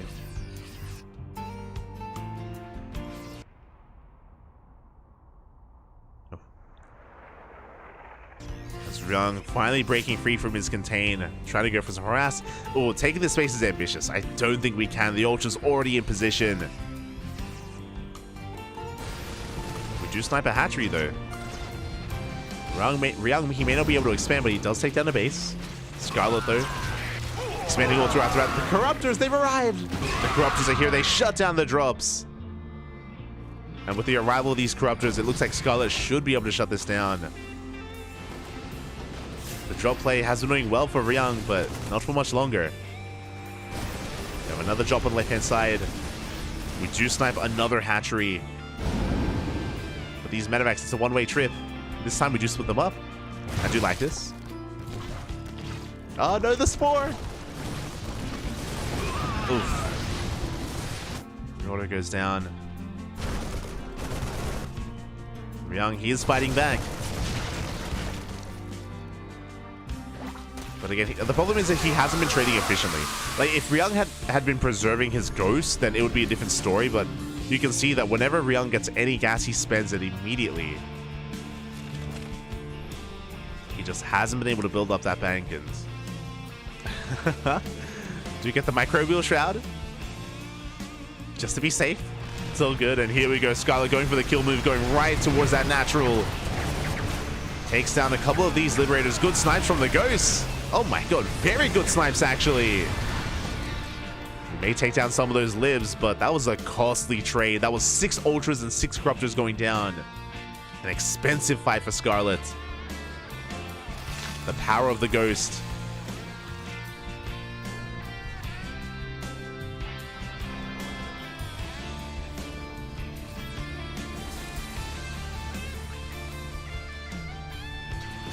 But now here come the Broodlords. Now what I will say is that Ghosts are ideal against all things Zerg at this stage. Against Ultras, Corruptors, Broodlords, Lurkers. So Ryung, he scans, he does see the army. He's getting ready for it. Immediately he's transitioning into Vikings. He doesn't have any Vikings yet, bear that in mind. The Vikings are not ready. So there's a window. There's a window where these Broodlords, they can make some magic happen. They can push out. Meanwhile, another drop on the left-hand side is going to snipe that base again. Scarlet still has a good economy, though. Still has top right.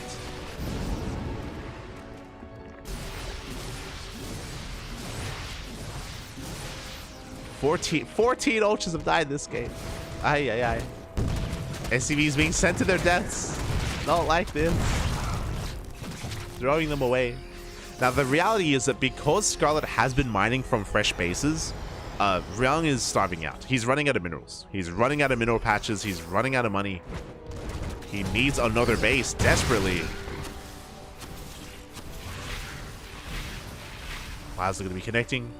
Scarlet pushing towards the natural. Oh, and she's camping the production as well. The starports. The starports and the factories. One starport's going to go down. Big pick off. And so will another. We can even get a factory as well. And that's the Ghost Academy. No shot. The Ghost Academy. The Ghosts are coming in, but they can't engage. Okay, the Broodlords, they do back off for now. Big pickoffs.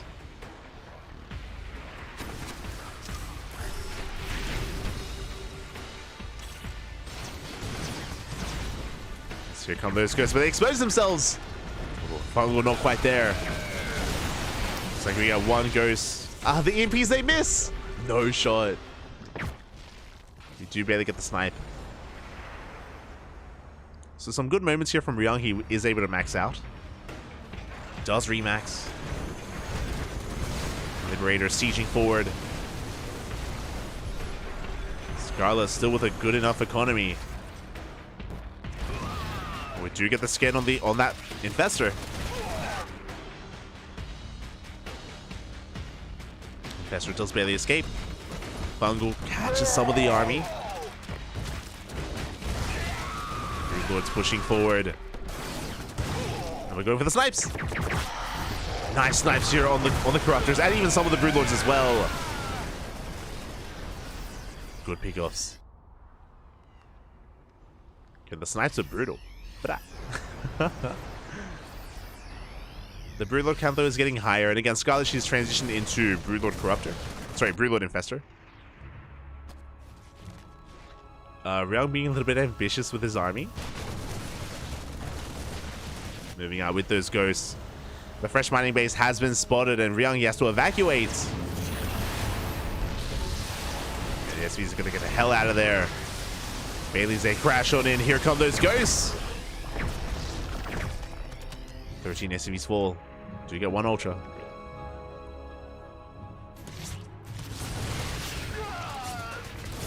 Oh, and additional Ultras are going to get picked off as well. A good trade here from the Terran. One Ultra barely does escape. And Scarlet wasn't quite in position with her Infestors. And Ryung is pushing. Yeah, he knows he has momentum after losing all those Ultras. Bungle does connect on the Vikings. But the Bio Army just mowing through that Ultra. Can we get the snipes? We're getting on top of the Broodlords, and massive snipes are going to be going off. Oh my god!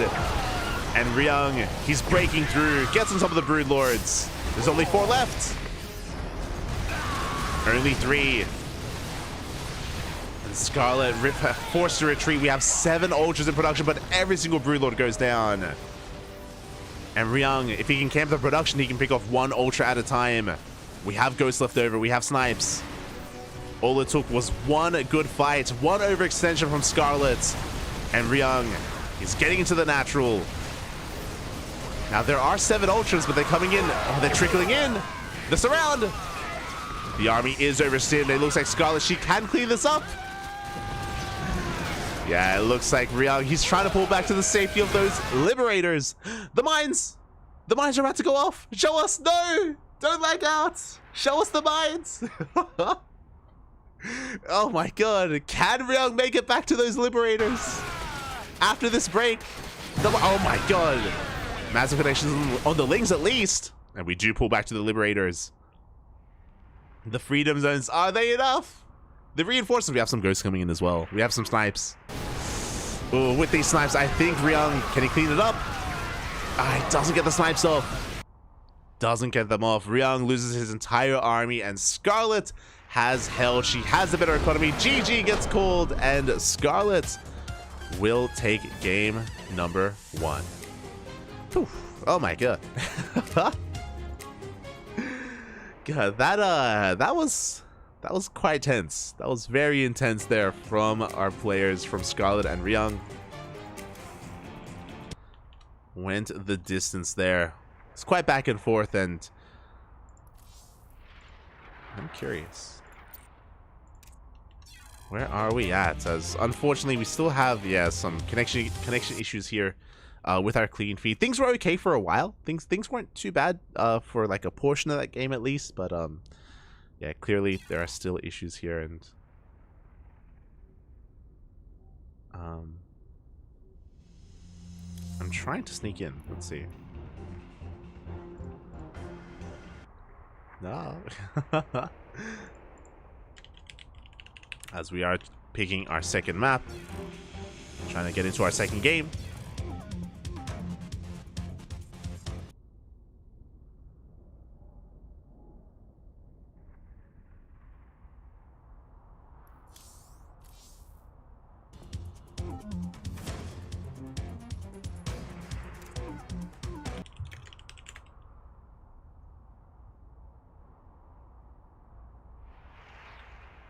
It looks like game 2 is going to be on hard lead, and it looks like there's no way we can find a way in.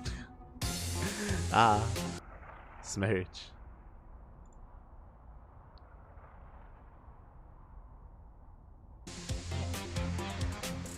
Not like this. Not like this. But yeah, from here I guess we're going to try to yeah. Hopefully the clean feed is able to stabilize. I mean, I can't really do anything from my end, you know. It's like, what can I do? What can I do, Pat? Smash.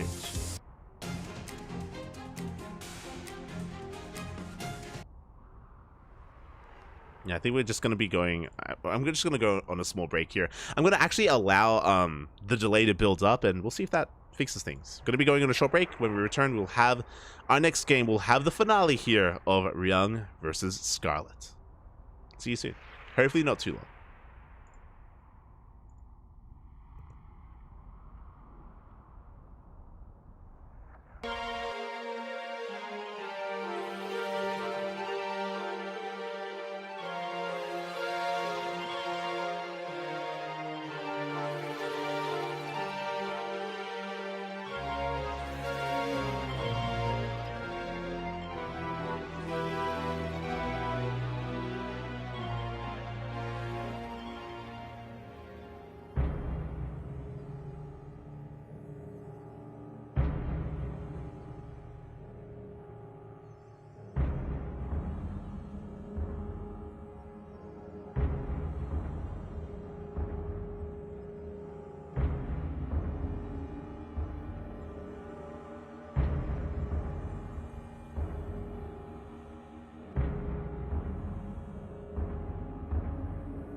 And we are back with game number 2 here of this best of 2 between Onside and Shopify. And here we go. In the top left, we have Ryung, and in the bottom right, we have Scarlet for Shopify. Here we go.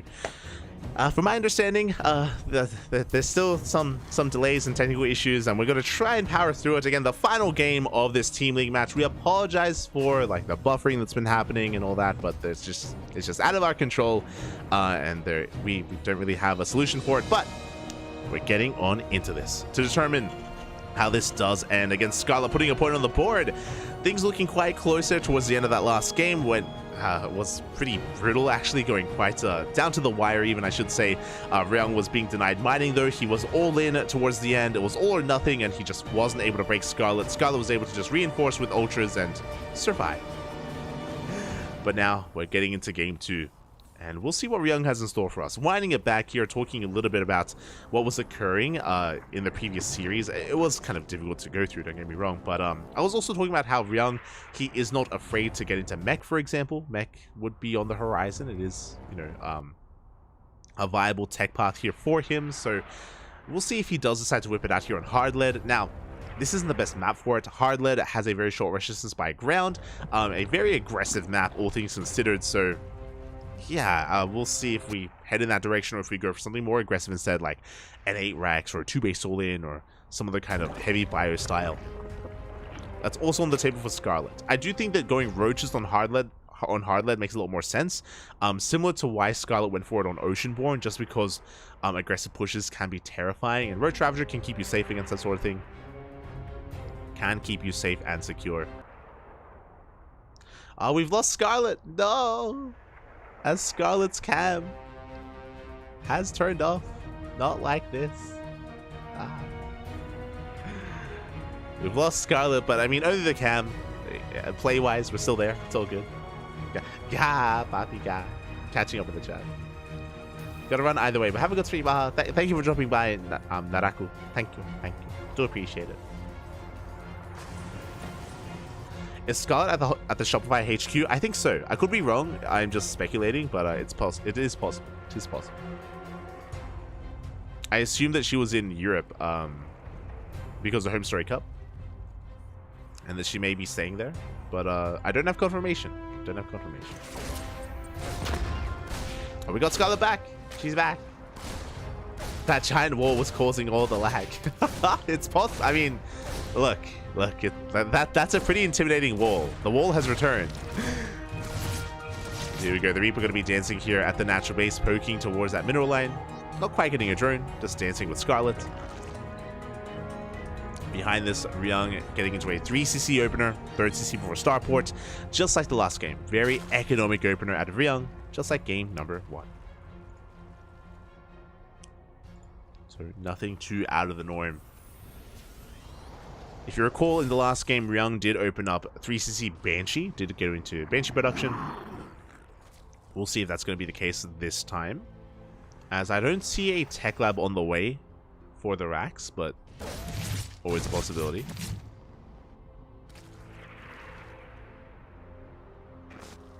Is it fair? Ryung plays versus the wall and Scarlet? True. Aye. The handicap is real. As yeah, there is no tech lab, so there's no add-on swap, so it looks like we should be going Hellion Lib, I imagine. Or Hellion Viking into Liberator. So okay, Liberator is on the way. So Ryung, he is varying up his opener.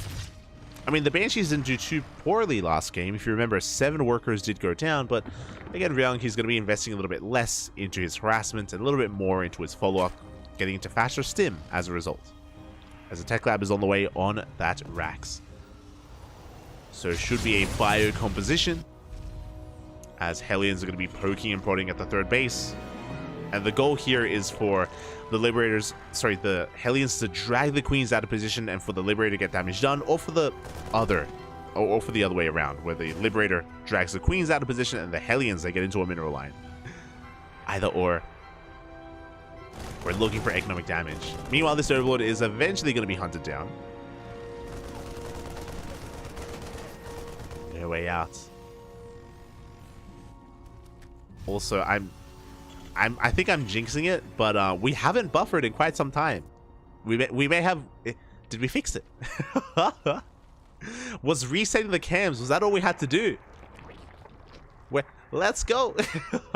We can cast. And here we go. The Hellions, they're diving straight for that.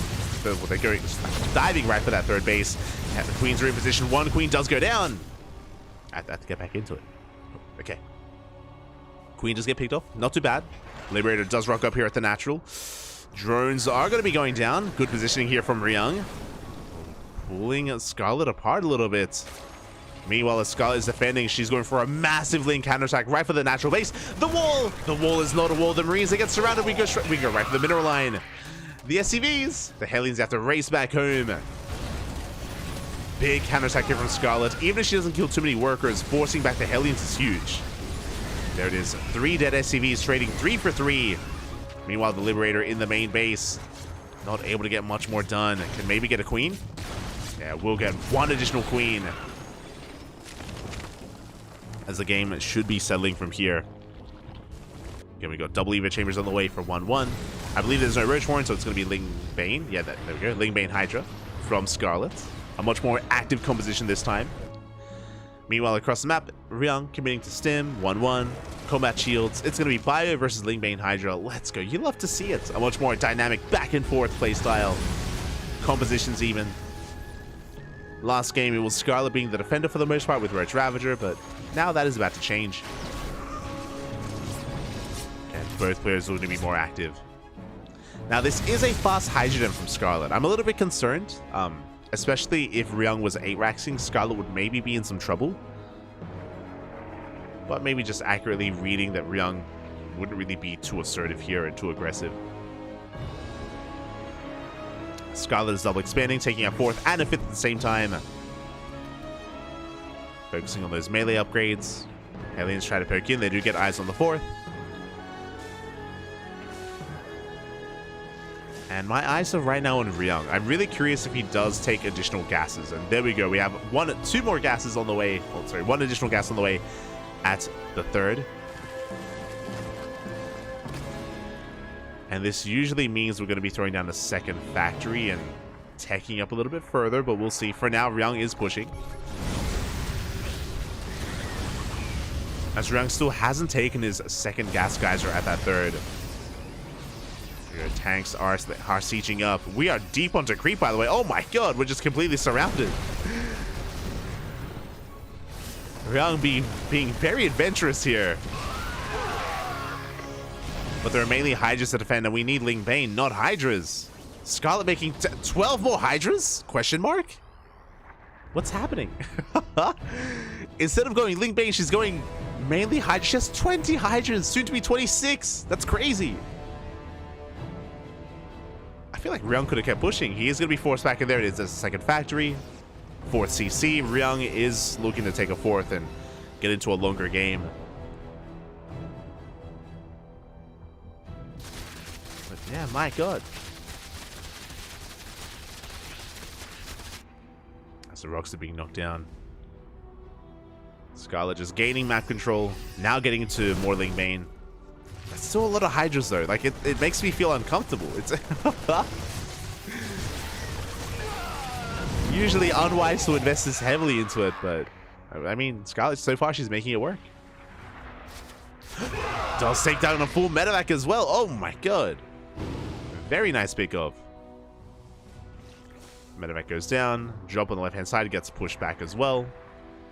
Scarlet chasing it all the way back home. As Scarlet is working towards 2-2. Infestors have hit the field. Ryung is getting his 4th base up and running.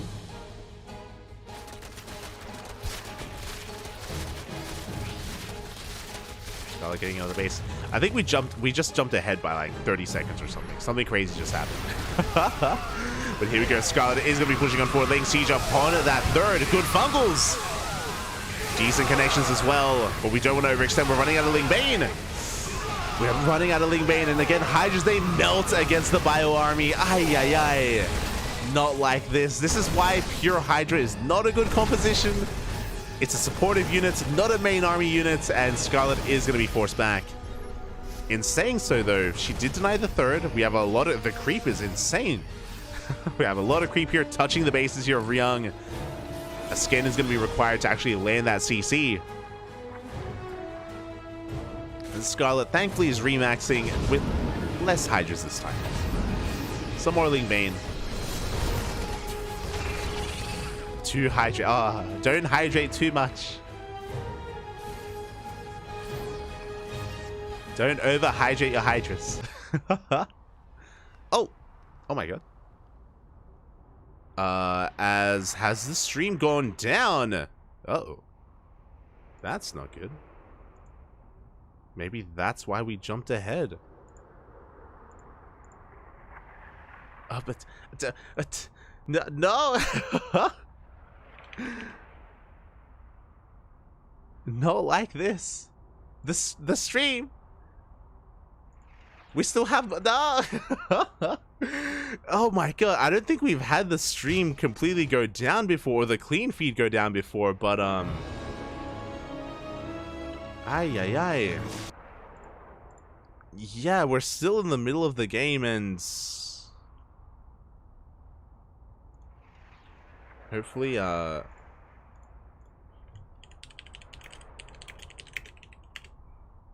hopefully it does come back. Just gonna be double checking. Again, like, everything was smooth sailings. Like, everything was beautiful.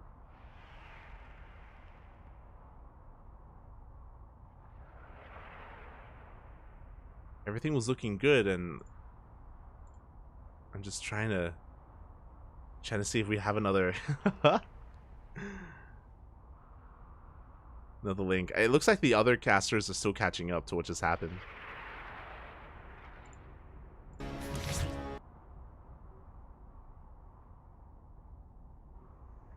Yeah, the stream has gone down, and I hopefully it comes back.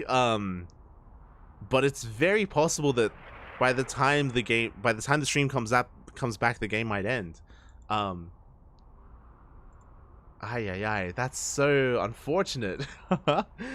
Ah, not like this. No. Yeah, I'm checking, and the other streams are catching up. Like Rotterdam, Wardy, it looks like they were a little bit behind. But yeah, that's brutal. Not like this. Not like this.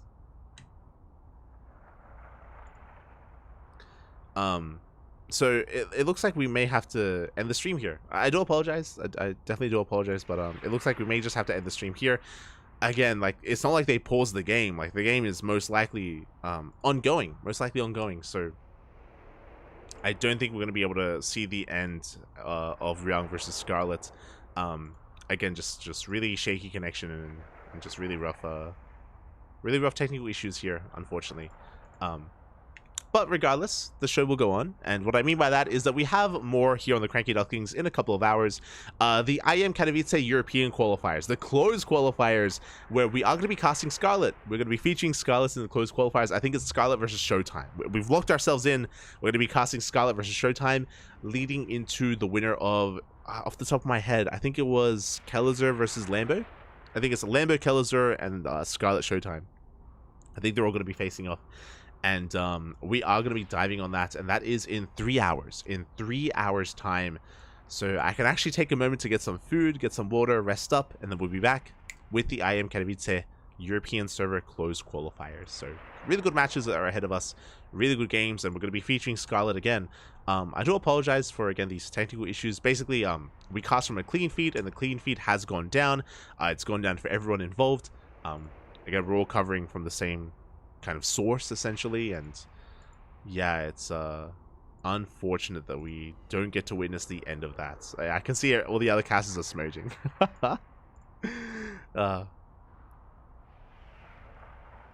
All the other casters are smudging, so unfortunately I guess that's how it ends tonight. I mean, you know, at the end of the day, Onside did already win, and we had some, we were able to cover the first 4 games here of Onside versus Shopify without any issues. It was beautiful. So there was a little bit less on the line, I guess, for Scarlet versus Ryung, so not the, you know, not the end of the world, but yeah, it is unfortunate nonetheless, and I would have loved to have seen the conclusion of this. I would have loved to have seen how this did go on. You know, did we over hydrate the Hydras, or was it okay? You know, were we good? Smudge, feels bad, man, feels bad.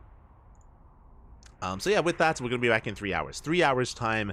I'm going to take that moment to... Again, I haven't eaten yet today. I'm starving. It's been so hot today as well. Like, we're deep in the summer here in Australia, and it's been some hot days. Hot, humid days as well. So, there we go.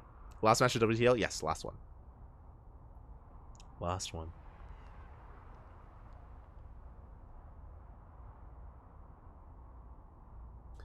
So, yeah, with that, again, I do apologize. There's nothing we can really do, unfortunately, and yeah, we'll see you guys in 3 hours. So, a bit of an anticlimactic end to this broadcast, but WTL is usually amazing. It's usually beautiful, and really good games ahead, really good matches ahead. We are going to be back tomorrow with more WTL action in less than 24 hours. It's 3 days in a row, Friday, Saturday, and Sunday, and hopefully tomorrow and for Sunday as well, the technical issues have been cleared up. Usually we don't have to deal with this. Like, if you've been here before, you would know that usually it's smooth sailings, and we have a like a smooth, clean feed, but just wasn't the case today. It happens. It happens. Otherwise, thank you so much for watching. Thank you so much for the support. We'll see you guys in 3 hours for I Am Katowice. I'll leave you guys the brackets, so you guys can have a gander yourself, just so you know what is on the way. Okay, bam.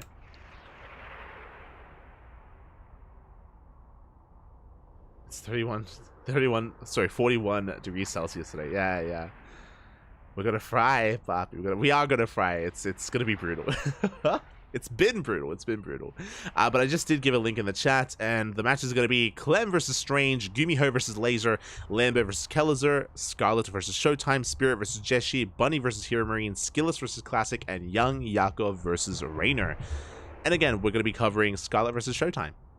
That ZVP is going to be here on the channel in 3 hours. So mark your calendars, set your alarms, and yeah, thank you so much for watching, everyone. Thanks so much for the support. We'll see you guys later on tonight for some more StarCraft. Until then, hasta luego. Stick around. We're going to be giving another StarCraft streamer a raid.